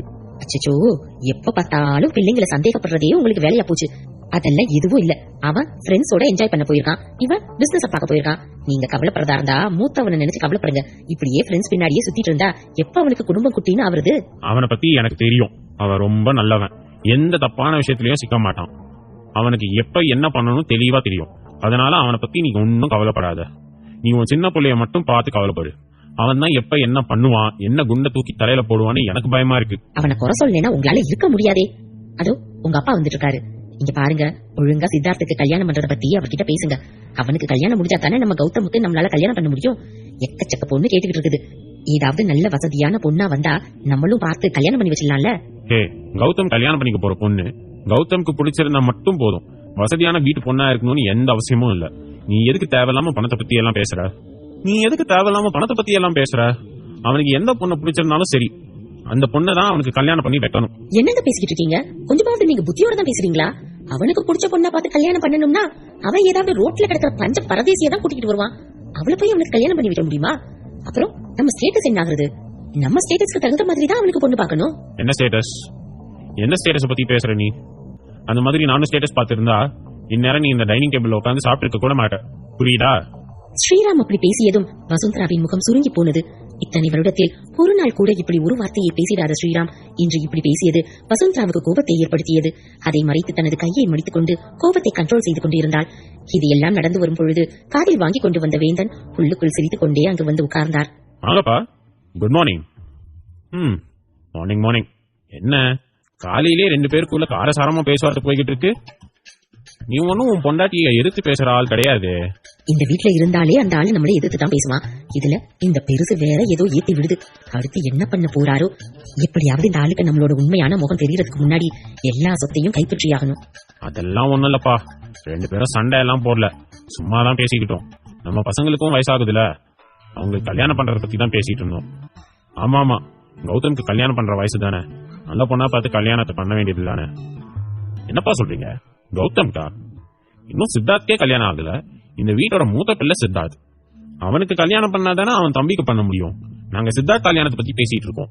ஸ்ரீராம் சொன்னதை கேட்டதும் வேந்தன் அதிர்ந்து போனார். என்னப்பா ஆச்சு? சித்தார்த் உங்களோட ரொம்ப பிடிச்ச பேரன். அவனோட கல்யாணத்தை பத்தி பேசுனா சந்தோஷப்படுவீங்கன்னு பார்த்தா உங்க முகம் இப்படி வாடிருச்சு. ஏன்பா, அதுல ஏதாவது பிரச்சனையா? அதானே, என் பேரன்னு மூச்சுக்கு 300 தடவை சொல்லுவீங்க. அந்த பேரனுக்கு இவ்வளவு வயசாச்சு, அவனுக்கு ஒரு கல்யாணம் பண்ணி வைக்கணும்னு உங்களுக்கு எதுவும் தோணலையா? இல்ல ஒருவேளை எங்களுக்கு தெரியாம அவனுக்கு எதுவும் கல்யாணம் பண்ணி வச்சிருக்கீங்களா? என்னடி பைத்திய மாதிரி பேசிட்டு இருக்க? அது எப்படி? பெத்த அப்பா எனக்கு தெரியாம என் பிள்ளைக்கு கல்யாணம் பண்ணுவாரு அப்படிலாம் எதுவும் இருக்காது. சித்தார்த்துக்கு கல்யாணம் பண்ற வயசாயிருச்சுன்னு அப்பா யோசிச்சுட்டு இருக்க மாட்டாரு. என்னதான் இருந்தாலும் அவரோட பார்வையில சித்தார்த் இன்னும் குழந்தைதான். என்னப்பா, நான் சொல்றது சரிதானே? ஆமா, அப்படிதான். என்னோட பார்வையில அவன் இன்னும் குழந்தைதான். நீங்க அவனோட கல்யாணம் பத்தி பேசிக்கிறதே விட்டுட்டு கௌதம்க்கு கல்யாணம் பண்றத பத்தி யோசிங்க. என்னப்பா சொல்றீங்க? அண்ணன் இருக்கும்போது அவனுக்கு கல்யாணம் பண்ணாம யாராவது தம்பிக்கு கல்யாணம் பண்ணுவாங்களா? என்னதான் உங்க கண்ணுக்கு அவங்க குழந்தையா தெரிஞ்சாலும் அவனுக்கும் வயசாகிடுச்சுப்பா. அவனுக்கு காலகாலத்துல கல்யாணம் பண்ண வேண்டாமா? இப்பயே அதை பத்தி பேசினாதானே சீக்கிரம் அவனுக்கு ஒரு பொண்ணு பார்த்து கல்யாணம் பண்ண முடியும். ஸ்ரீராம் அப்படி சொன்னதும் வேந்தன் என்ன சொல்வது என்று தெரியாமல் முழித்துக் கொண்டு நின்றார். என்ன பெருசு ஒரு மாதிரி முழிக்குது? உண்மையிலேயே நான் நினைச்ச மாதிரி அவனுக்கு யாருக்கும் தெரியாம கல்யாணம் பண்ணி வச்சுட்டாரா என்ன? சித்தார்த்திற்கு கல்யாணம் பண்ண வேண்டும் என்று ஸ்ரீராம் சொன்னதும் வேந்தன் எதுவும் சொல்லாமல் அமைதியாக இருந்தார். அதை பார்த்த ஸ்ரீராமு குழம்பி போனார்.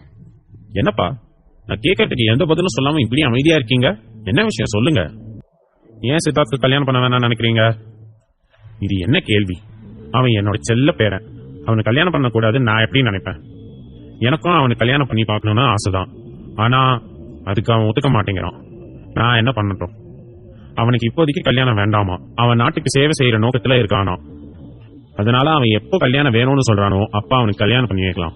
சோ நீ உன்னோட 2 பிள்ளை கல்யாணம் பண்றதா இருந்தா தாராளமா கல்யாணம் பண்ணிக்க. என் பேரனுக்கு எப்ப என்ன பண்ணணும்னு எனக்கு தெரியும். என்னப்பா பேசுறீங்க?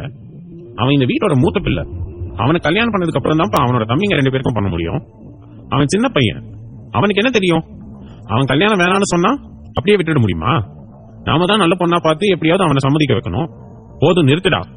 என் பேரன் மேல நீ எவ்வளவு பாசமா வச்சிருக்கேன்னு 5 வருஷத்துக்கு முன்னாலேயே எனக்கு தெரிஞ்சிருச்சு. நீயும் உன் பொண்டாட்டியும் நடத்துற நாடகத்தை நிறுத்துங்க. உங்களுக்கு என்ன வேணுமோ அதை என்கிட்ட ஸ்ட்ரைட்டா கேளுங்க. காசு பணம் தான் வேணும்னா அதையும் உங்களுக்கு தரேன். வாங்கிட்டு இங்க இருந்து முதல்ல கிளம்புங்க. தயவு செஞ்சு என்னையும் என் பேரனையும் நிம்மதியா வாழ விடுங்க. பாத்தீங்களா உங்க அப்பா எப்படி பேசுறாருன்னு? நாம என்னதான் அவர்கிட்ட பாசமா இருந்தாலும் அவர் நம்மள நஞ்ச பாக்குற மாதிரி தான் பாக்குறாரு. நம்ம சித்தார்த்துக்கு ஒரு நல்லது நடக்கணும்னு தானே யோசிச்சோம். ஆனா அவரு நம்ம என்னமோ அவனை பாலைவனத்துல தள்ள போற மாதிரி பேசாரு. இதெல்லாம் கொஞ்சம் கூட நல்லா இல்லைங்க. அப்பா, ஏன் எப்ப பார்த்தாலும் எங்களை இப்படி வெறுக்கிறீங்க? வசுந்தரா என்னோட மனைவி தானே. அவளுக்கு பிறந்த 2 குழந்தையும் என்னோட பிள்ளைங்க தானே. அவனுங்களும் உங்களுக்கு பேரன் தானேப்பா. நீங்க சித்தார்த்துக்கும் அவங்களுக்கும் நடுவுல எதுக்கு இவ்வளவு பெரிய பாரபட்சத்தை காட்டுறீங்க? எங்களுக்கு ஒண்ணும் உங்க சொத்து பணம்லாம் தேவையில்ல. நான் எப்பவும் நம்ம எல்லாம் ஒன்னா ஒரே வீட்டுல சந்தோஷமா வாழணும்னு தான் ஆசைப்படுறேன். டேய் ஸ்ரீராம், இதை தெருவில் நிக்கிற எவனாவது பைத்தியக்காரங்கிற போய் சொல்லு. அவன் வேணா நம்பலாம். எனக்கும் மூளை இருக்கு. உண்மையிலேயே உன் பொண்டாட்டிக்கு சொத்து மேல ஆசை இல்லைன்னு உன் பொண்டாட்டி பெத்த 2 ஆசை பிள்ளைங்க மேல சத்தியம் பண்ணி சொல்லுடா, பாக்குறேன். அப்பா, எதுக்காக எப்போ பார்த்தாலும் அவளை இப்படி கரைச்சு கொட்டிட்டே இருக்கீங்க? வசுந்தராவன் நானா ஒண்ணு இந்த வீட்டுக்கு கூட்டிட்டு வரல. நீங்க தானே சித்தார்த்த பாத்துக்கு ஒரு அம்மா வேணும்னு என்ன ஃபோர்ஸ் பண்ணி கல்யாணம் பண்ண வச்சீங்க. இப்ப நீங்களே அவளை வெறுத்தா எப்படி? ஆமாடா, நான் தான் உனக்கு அவளை கல்யாணம் பண்ணி வச்சேன்.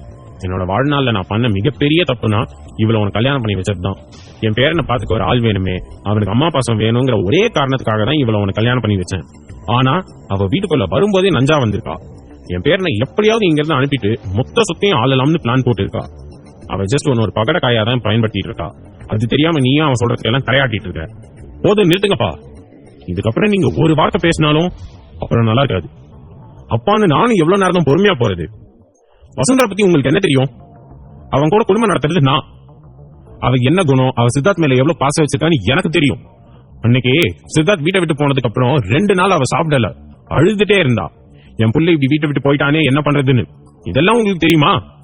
அவன் மேல அபாரமா பழிய போட மட்டும்தான் உங்களுக்கு தெரியும். சித்தார்த் மேல இருக்க கண்மூடித்தனமான பாசத்தினால நீங்க சுத்தி இருக்கிற எல்லா உறவுகளையும் வெறுக்கிறீங்கப்பா. இதுதான் உண்மை. ஸ்ரீராம் வேந்தனிடம் காரசாரமாக பேசிக் கொண்டிருக்கும் பொழுது சித்தார்த் அங்கே வந்தான். இங்க என்ன சத்தம்? காலையிலே எதுக்காக டைனிங் டேபிள் இவ்வளவு கூச்சலா இருக்கு? அவனின் அதிகார குரலில் வேந்தனுமே ஒரு நிமிடம் அதிர்ந்துதான் போனார். அவனிடம் என்ன சொல்வது என்று தெரியாமல் தலையை தொங்க போட்டுக் கொண்டு உட்கார்ந்திருந்தார். உங்ககிட்ட தான் நான் கேட்கிறேன், இங்க என்ன நடந்துட்டு இருக்கு? காலையிலே எதுக்காக இப்படி கத்திட்டு இருக்கீங்க? தாத்தா, நீங்க வாக்கிங் போகணும்னு தானே சொன்னீங்க, இப்ப எதுக்கு இங்க நின்று சத்தம் போட்டுட்டு இருக்கீங்க? அது ஒண்ணும் இல்ல சித்தார்த், உன்னை பத்தி தான் உங்க தாத்தா கிட்ட பேசிட்டு இருந்தோம். அவர் தான் தேவையில்லாம டென்ஷன் ஆகி கோவப்படுறாரு. என்ன பத்தியா? என்ன பத்தி பேசுறதுக்கு என்ன இருக்கு? அது சரி, என்ன பத்தி பேசுறதுக்கு உங்களுக்கு என்ன ரைட்ஸ் இருக்குன்னு முதல்ல தெரிஞ்சுக்கலாமா? பாத்தீங்களா, அவனும் அவனோட தாத்தா மாதிரி தான் இருக்கான். அவனோட நெஞ்சிலையும் அவர்தான் நஞ்ச விதைச்சு இருக்காரு. அதனாலதான் இவனும் இப்படி எல்லாம் பேசுறான். சித்தார்த் அண்ணா, அதெல்லாம் எதுவும் இல்ல. நான் நீ வரதுக்காக தான் வெயிட் பண்ணிட்டு இருந்தேன். சரி வா, நம்ம 2 பேரும் வாக்கிங் போலாம். உங்ககிட்ட தாத்தா நிறைய பேச வேண்டியது இருக்கு. வேந்தன் தனது பேரனிடம் பேசிக்கொண்டே வேகமாக அவனது கையை இறுக பற்றிக் கொண்டு அங்கிருந்து அவனை கூட்டிக் கொண்டு செல்ல, அவன் திரும்பி வசுந்தராவையும் ஸ்ரீராமையும் ஒரு ஆழ்ந்த பார்வை பார்த்துவிட்டு அங்கிருந்து சென்றான். என்னவன் பாக்குற பார்வையே சரியில்லையே, இதுக்கு பின்னால ஏதாவது அர்த்தம் இருக்குமோ? ஏதாவது பண்ணுவானா? பாத்துக்கலாம், இவனால நம்மள என்ன பண்ண முடியும்? இந்த வசுந்தரா நினைச்சா அந்த கிழவனையே ஒரு நொடிக்குள்ள வீட்டை விட்டு வெளியேற்றிடுவேன். போனா போகுது, பாவம் பழச்சு போகட்டுமேனு விட்டு வச்சிருக்கேன். ஆனா கிழவன் பண்றது ஒண்ணும் சரியில்லை. கண்டிப்பா எப்படியாவது பிளான் போட்டு இவங்க 2 பேரையும் இங்க இருந்து வெளியேற்றி ஆகணும். ஒருவேளை அவங்களை வெளியேற்ற முடியலனா உங்க ஆசை மருமக கூடயே போயிடுங்கன்னு கிழவனை அனுப்பி வச்சுட்டு அவருக்கு பின்னாலேயே அவரோட ஆசை பேரனையும் அனுப்பி வச்சிட வேண்டியதுதான். வசுந்தரா அங்கிருந்து போகும் சித்தார்த்தையை பார்த்துக் கொண்டு தனது மனதிற்குள் அவனை எப்படி தீர்த்து கட்டுவது என்று யோசித்துக் கொண்டிருந்தாள். வசுந்தரா அமைதியாக இருப்பதை பார்த்த ஸ்ரீராம் ஏதோ அவள் கவலையுடன் தான் இருக்கிறாள் என்று நினைத்து அவள் அருகில் சென்றார். வசுந்தரா, எனக்கு புரியுது உன்னோட மனசு எவ்வளவு கஷ்டத்துல இருக்குன்னு. நீ சித்தார்த் மேல எவ்வளவு பாசம் வச்சிருக்க, அவனை எப்படி எல்லாம் பாத்துக்கிட்டேன்னு நான் கண்ணால பாத்திருக்கேன். அவங்க என்ன சொன்னாலும் சரி, நான் உன்னை நம்புறேன். எப்பவுமே உன்கிட்ட நான் உனக்கு ஒரு துணையா இருப்பேன். வசுந்தரா மனதிற்குள், நம்புங்க நம்புங்க, நல்லா நம்புங்க. இந்த முட்டாள் என்ன நம்புற வரைக்கும் என்ன யாராலும் எதுவும் பண்ண முடியாது. ஸ்ரீராம் தன்னை சமாதானப்படுத்துவதை பார்த்த வசுந்தரா மனதிற்குள் சிரித்துக் கொண்டு, இந்த முட்டாள் இருக்கிற வரைக்கும் நமக்கு எந்த பிரச்சனையும் இல்ல என்று நினைத்து சிரித்துக் கொண்டவள் பின்பு முகத்தை பாவமாக வைத்துக் கொண்டு ஸ்ரீராமை பார்த்தான். எனக்கு மனசு ரொம்ப வலிக்குதுங்க. சித்தார்த் எப்பதான் என்ன புரிஞ்சுப்பான்னு தெரியல.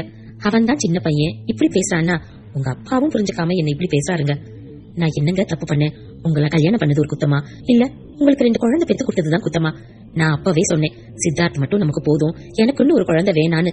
ஒருவேளை அப்படி பெத்துக்கிட்டா இந்த சமுதாயம் என்ன தப்பா பாக்குன்னு சொன்னேன். நீங்க தான் கேட்கல. இப்ப பாருங்க, நான் நினைச்ச மாதிரியே என் மேலேயே எல்லா பாவமும் பழியும் வந்து சேருது. உன்னோட நல்ல மனசை பத்தி அவங்களுக்கு என்ன தெரியும்? எனக்கு தான் தெரியும்.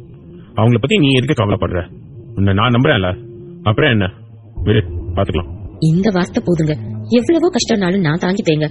ஆனா தயவு செஞ்சு உங்ககிட்ட ஒண்ணு மட்டும் கெஞ்சி கேட்டுக்கிறேங்க. என்ன யாரும் சந்தேகப்பட்டாலும் சரி, நீங்க மட்டும் என்ன சந்தேகப்பட்டுடாதீங்க. அதை என்னால தாங்கிக்கவே முடியாது. என்ன வசுந்தரா இப்படி பேசுற? நான் போய் எப்படி உன்னை சந்தேகப்படுவேன்? உண்மையா சொல்ல போனா, முதல்ல அப்பா உன்னை கல்யாணம் பண்ணிக்க சொன்ன போது எனக்கு உன்னை பிடிக்கல. அவளை ஏன் தாலி கட்டும் போது கூட உன்னை பிடிக்கல. எப்போ நீ நமக்குன்னு குழந்தை வேணா, சித்தார்த் மட்டும் போதும்னு சொன்னியோ அப்பதான் எனக்கு உன்னை ரொம்ப பிடிச்சது. அப்போ நினைச்சேன், உன்னோட வாழ்க்கையை நான் நாசம் பண்ணக்கூடாது, உனக்குள்ளேயும் பல கனவு கற்பனை எல்லாம் இருக்கும்னு. அந்த காரணத்துக்காக தான் நான் குழந்தைய பெற்றுக்கணும்னு சொன்னேன். நீ வாழ நினைச்ச வாழ்க்கைய உன்னை வாழ வைக்கணும்னு நினைச்சேன். அதுதான் நான் இப்போ வரைக்கும் பண்ணிட்டு இருக்கேன், இனிமேலும் பண்ணுவேன். நீ அப்பாவை நினைச்சு கவலைப்படாத. ஒரு நாள் இல்ல ஒரு நாள் நிச்சயம் அவருக்கு உன்னோட அன்பு புரியும். தேங்க்ஸுங்க. உங்களோட அன்பான வார்த்தை ஒண்ணு போதுங்க. எனக்கு இந்த உலகத்துல வேற எதுவும் வேணாம். காசு பணத்தை விட உங்களோட அன்பு தானுங்க எனக்கு முக்கியம். சரி வசுந்தரா, நீ போய் ரெஸ்ட் எடு.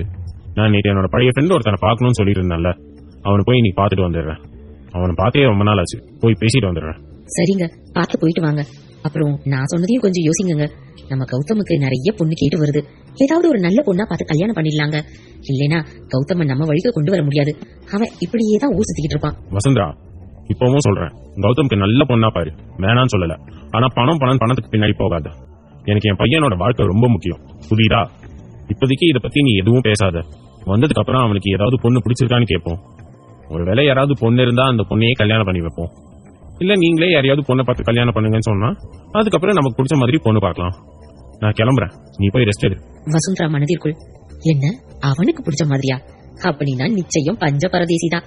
அவன் கௌஷிக் மாதிரி கிடையாது. நான் ஒரு பாதையில போனா அவன் ஒரு பாதையில போவான். இந்நேரத்துக்கு யார் பின்னாடி திரியிறானோ கடவுளே. அப்படி எந்த பொண்ணு பின்னாடியும் என் பிள்ளை சுத்தாம நீதான்ப்பா காப்பாத்தணும். வசுந்தரா கௌதமிற்காக கடவுளிடம் வேண்டிக் கொண்டிருக்க, கௌதம் வெண்ணிலாவிற்காக ஸ்கூல் வாசலில் காத்துக் கொண்டு நின்றான். என்ன 8:30 ஆச்சு, இன்னும் பஸ்ஸை காணும்? ஸ்கூல் பஸ்னா கரெக்ட் டயத்துக்கு ஸ்கூலுக்கு வர வேணாமா? என்ன மேனேஜ்மெண்டோ, கொஞ்சம் கூட சரியில்லை. கௌதம் வெக்ஸாகி பேசிக் கொண்டிருந்த அதே நேரம் ஸ்கூல் வாசலில் பஸ் வந்து நிற்க, அதிலிருந்து தீட்சையை பிடித்துக் கொண்டு வெண்ணிலா இறங்கினாள். Hello uncle, good morning. Gautham தீட்சையிடம் பேசிக்கொண்டே வெண்ணிலாவை பார்க்க, வெண்ணிலா வெக்கத்துடன் அவனை பார்த்துக் கொண்டு நின்றாள். மேம், என்னோட அங்கிளும் உங்களுக்கு குட் மார்னிங் சொல்றாரா? ஒருத்தவங்க நமக்கு விஷ் பண்ணா திரும்பவும் விஷ் பண்ணணும்னு நீங்க தானே சொல்லி கொடுத்துருக்கீங்க. அங்கிளுக்கு விஷ் பண்ணுங்க. Good morning. பரவாயில்லையே, உன்னோட மேம் ஒபீடியண்டா தான் நடந்துக்காங்க. அப்புறம் தீட்சி, மம்மிக்கு இப்ப எப்படி இருக்கு? பரவாயில்லையா? இப்ப பரவாயில்ல அங்கிள். ஆமா, என்னோட மம்மிக்கு அடிபட்டது உங்களுக்கு எப்படி தெரியும்? அச்சோ, நானே உளறிட்டேனே. நீ என்ன சொல்லி சமாளிக்கிறது? அக்கி அப்படியே எங்க அண்ணன மாதிரி ஷார்ட் மைண்டா இருக்கு. டக்குன்னு கேட்ச் பண்ணிட்டா. இந்த கௌதம் எப்படியாவது இவகிட்ட இருந்து தப்பிச்சிடுறா, இல்லன்னா நீ போட்ட மொத்த பிளானும் சொதப்பிடும். அங்கிள், உங்ககிட்ட தான் கேக்குறேன், என்னோட மம்மிக்கு அடிபட்டது உங்களுக்கு எப்படி தெரியும்? தீட்சி, நான் அன்னைக்கே உங்ககிட்ட சொன்னேன்ல, என்ன சித்தப்பான்னு கூப்பிடணும்னு.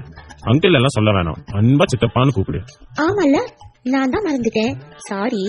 சித்தப்பா, சரி சொல்லுங்க, அம்மாவுக்கு அடிபட்டது உங்களுக்கு எப்படி தெரியும்? அவர்கள் இருவரும் பேசிக் கொண்டிருந்த நேரம் பஸ்ஸில் இருந்து இறங்கிய அனைத்து ஸ்டூடெண்ட்ஸும் உள்ளே சென்று கொண்டிருக்க, வெண்ணிலாவும் தீட்சியும் மட்டும் நின்று கொண்டிருந்தார்கள். தீட்சி, எல்லா ஸ்டூடெண்ட்ஸும் உள்ள போயிட்டாங்க, பிரேயருக்கு டைம் ஆச்சு, சீக்கிரமா போலாம். ஓகே சித்தப்பா, எனக்கு ஸ்கூலுக்கு டைம் ஆச்சு, நான் உங்களை அப்புறம் மீட் பண்றேன். ஓகேடா தங்கம். கௌதம் அப்படி சொன்னதும் வெண்ணிலா தீட்சியை கூட்டிக் கொண்டு உள்ளே செல்ல, கௌதம் ஏக்கமாக வெண்ணிலாவையே பார்த்துக் கொண்டு நின்றான். என்னாச்சு, என்கிட்ட ஏதாவது சொல்லணுமா? பெரிய விஷயம் சொல்லணும், நிறைய விஷயம் கேட்கணும். மீட் பண்ணலாமா? ஈவினிங் 4 o'clock காஃபி ஷாப்ல மீட் பண்ணலாம். நிஜமாவா? ஓகே ஓகே, கண்டிப்பா நான் அந்த காஃபி ஷாப்ல வெயிட் பண்ணிட்டு இருப்பேன். ஆனா எந்த காஃபி ஷாப்? அதை நான் அப்புறம் மெசேஜ் பண்றேன், டைம் ஆச்சு, நான் கிளம்புறேன். ஓகே, கண்டிப்பா நான் காஃபி ஷாப்ல உனக்காக வெயிட் பண்ணிட்டு இருப்பேன். நீ வரணும், நாங்க நம்மளை பத்தி முக்கியமான விஷயத்தை பத்தி பேசணும். கண்டிப்பா வந்துருவல்ல? கண்டிப்பா வருவேன். நானும் உங்ககிட்ட நிறைய கேட்கணும், சொல்லணும். என்ன வேணாலும் கேளு, என்ன வேணாலும் சொல்லு. இந்த கௌதமோட உடம்புல உயிர் இருக்கிற வரைக்கும் உனக்காக காத்திருப்பேன். ஹே நிலா, லவ் யூ டி. சோ என்ன பண்றீங்க? இது ஸ்கூல், யாராவது பார்த்தா அவ்வளவுதான். என்ன மேனேஜ்மெண்ட்ல போட்டு விட்டு இப்பவே வேலையில இருந்து தூக்கிடுவாங்க. சோ இதுக்கு போயா பயப்படுற? நீ மட்டும் ஊன்னு சொல்லு, இந்த மாதிரி ஒரு ஸ்கூலே உனக்கு வச்சு கொடுக்குறேன். கௌதம் பேசிக் கொண்டிருக்கும் பொழுது அவனது செல்போன் சின்னுங்க, அதை எடுத்து பார்த்தவன் அதிர்ந்தான். செல்போனில் சித்தார்த்தின் எண்ணி பார்த்ததும் கௌதம் அதிர்ச்சியுடன் வேகமாக போனை அட்டெண்ட் செய்தான். ஹலோ அண்ணா, சொல்லுங்க, எப்படி இருக்கீங்க? நான் இருக்கிறதெல்லாம் இருக்கட்டும், நீ இப்ப எங்க இருக்க? என்ன பண்ணிட்டு இருக்க? என்னாச்சு, அண்ணனோட குரலே சரியில்லாம இருக்கே. ஒருவேளை நான் இங்க இருக்கேன்னு கண்டுபிடிச்சாரா? ஓ மை காட், அவருக்கு மட்டும் தெரிஞ்சா என் எலும்பை எண்ணிடுவாரே. டி கௌதம், ஏதாவது சொல்லி சமாளிடா. டேய், உன்கிட்ட தான் கேள்வி கேட்டுட்டு இருக்கேன், நான் பேசுறது உனக்கு கேக்குதா இல்லையா? இப்ப நீ எங்க இருக்க? அது அது அது வந்து அதான் ஏற்கனவே சொன்னனே, ஃப்ரெண்ட்ஸோட கொடைக்கானல் வந்திருக்கேன்னு. இங்க ஒரே குளிர், செம்ம கிளைமேட். உண்மையிலேயே நீ கொடைக்கானல்ல தான் இருக்கியா, இல்ல என்கிட்ட ஏதாவது போய் சொல்றியா? உங்ககிட்ட போய் நான் போய் சொல்லுவேனா? உண்மையிலேயே நான் இங்க கொடைக்கானல்ல தான் நான் இருக்கேன். இன்னும் ஒரு 2-3 நாள்ல என்னோட வேலை முடிஞ்சிடும். முடிஞ்சதும் சீக்கிரமே ஊருக்கு வந்துருவேன். என்ன, உன்னோட வேலை முடிஞ்சிருமா? உனக்கு அங்க என்ன வேலை? ஐயோ, அண்ணன் கேட்டது எல்லாத்தையும் வாண்டடா உளறிட்டனே. கடவுளே, எப்படியாவது இவர்கிட்ட இருந்து நீ காப்பாத்துப்பா. டேய், உன்கிட்ட தான் கேட்டுட்டு இருக்கேன், கொடைக்கானல்ல உனக்கு என்ன வேலை? எனக்கு இங்க என்ன வேலை இருக்கு? நான் வேலை நான் உங்ககிட்ட சொன்னேன், அப்படிதான் சொன்னேன். ஏன், உனக்கு ஞாபகம் இல்லையா? நீ என்கிட்ட பேசுற விதமே சரியில்லையே. எனக்கு தெரியாம ஏதாவது தப்பு பண்றியா என்ன? ஐயோ அண்ணா, அப்படி எல்லாம் எதுவும் இல்ல. உங்களுக்கு தெரியாம என்னால ஏதாவது பண்ண முடியுமா என்ன? இல்ல அப்படியே பண்ணதான் விட்டுடுவீங்களா?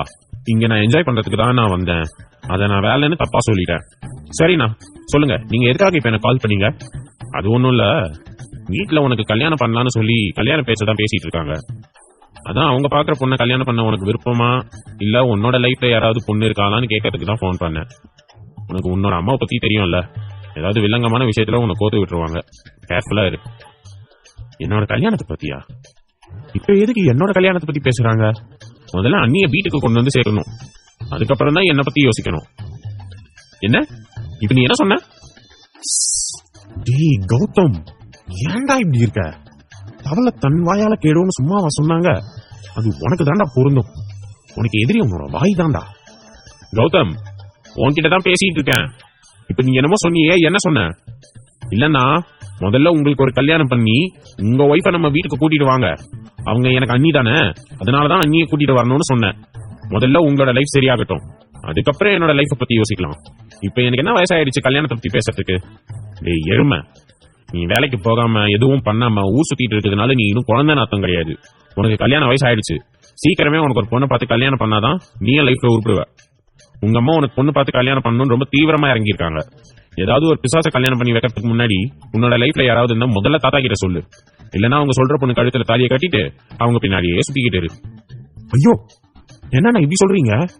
உங்களுக்கே தெரியும் எனக்கு எப்பவுமே மம்மியோட எந்த ஆக்டிவிட்டிஸும் பிடிக்காதுன்னு. கண்டிப்பா நான் அவங்க பாக்குற பொண்ணை கல்யாணம் பண்ணிக்க மாட்டேன். ஏன்னா அவங்க எப்படி பொண்ணு பாப்பாங்கன்னு எனக்கு தெரியும். பிளீஸ்ண்ணா, நீங்களும் தாத்தாவும் தான் என்னை இதுல இருந்து காப்பாத்தணும். ஓ அப்படியா? சார் சொல்றத பார்த்தா ஏற்கனவே ஏதோ ஒரு பொண்ணை செலக்ட் பண்ணி வச்சிருக்க மாதிரி இருக்கு. உண்மையா சொல்றா, ஏதாவது பொண்ணை லவ் பண்றியா? அண்ணா அது வந்து கௌதம் வெக்கப்பட்டு தனது நகத்தை கடித்துக் கொண்டே சித்தார்த்திடம் எப்படி சொல்வது என்று தெரியாமல் நின்று கொண்டிருந்தான். என்னடா வெக்கப்படுறியா? ஐயோ, எப்படின்னா கண்டுபிடிச்சீங்க? அதான் நீ 100 வந்து போய் போடும்போதே தெரியுது. சரி சரி சொல்லு, பொண்ணு யாரு? நீ இப்பதான் ஹாங்காங்ல இருந்து வந்த பொண்ணு, ஒருவேளை ஹாங்காங்ல இருக்காங்களான்னு? ஐயோ, அங்க இருந்து ஜீன்ஸ் போட்ட பொண்ணுங்களா நமக்கு பிடிக்குமா? அதெல்லாம் நமக்கு செட் ஆகாதுண்ணா. நம்ம எந்த நாட்டுல இருந்தாலும் நம்மளோட கலாச்சாரம் தான் நமக்கு பிடிக்கும். இப்பதான் எனக்கு என்ன வயசாயிடுச்சுன்னு கேட்ட, அதுக்குள்ள இவ்ளோ பேசுற? சரி சொல்லு, பொண்ணு யாரு, எந்த ஊரு?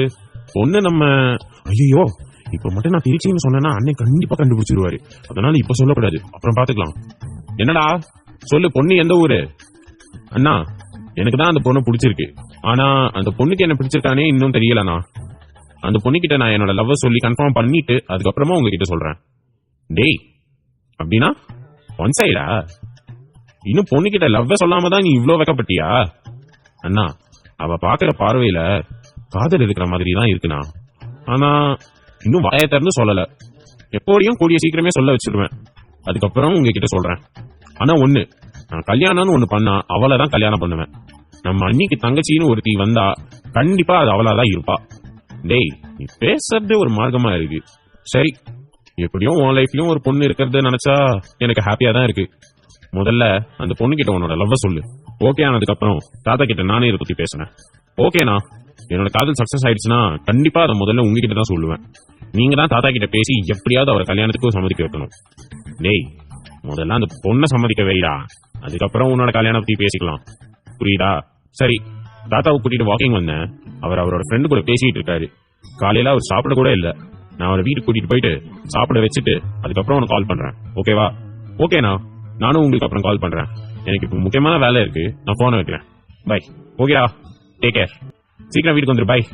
சித்தார்த் கௌதமிடம் பேசிவிட்டு போனை கட் செய்ய கௌதம் அப்பொழுதுதான் நிம்மதி பெருமூச்சு விட்டான். அப்பா, இப்பதான் எனக்கு உயிரே வந்த மாதிரி இருக்கு. எப்படியா அண்ணங்கிட்ட எதையோ சொல்லி சமாளிச்சிட்டோம். ஆமா, நாம இங்க வந்த வேலை என்ன? இப்ப நம்ம பாத்துட்டு இருக்க வேலை தான் என்ன? முதல்ல நான் வந்த வேலையை முடிக்கிறேன், அதுக்கப்புறம் என்னோட சொந்த வேலையை பாக்குறேன். இப்ப அண்ணி எங்க இருக்காங்க, எப்படி இருக்காங்கன்னு தெரிஞ்சுக்கணும். முதல்ல அண்ணியோட அபார்ட்மெண்ட்க்கு போலாம். கௌதம் சிவன்யாவை பற்றி நினைத்துவிட்டு வேகமாக அங்கிருந்து சிவன்யா இருக்கும் அபார்ட்மெண்ட்டிற்கு கிளம்பினான்.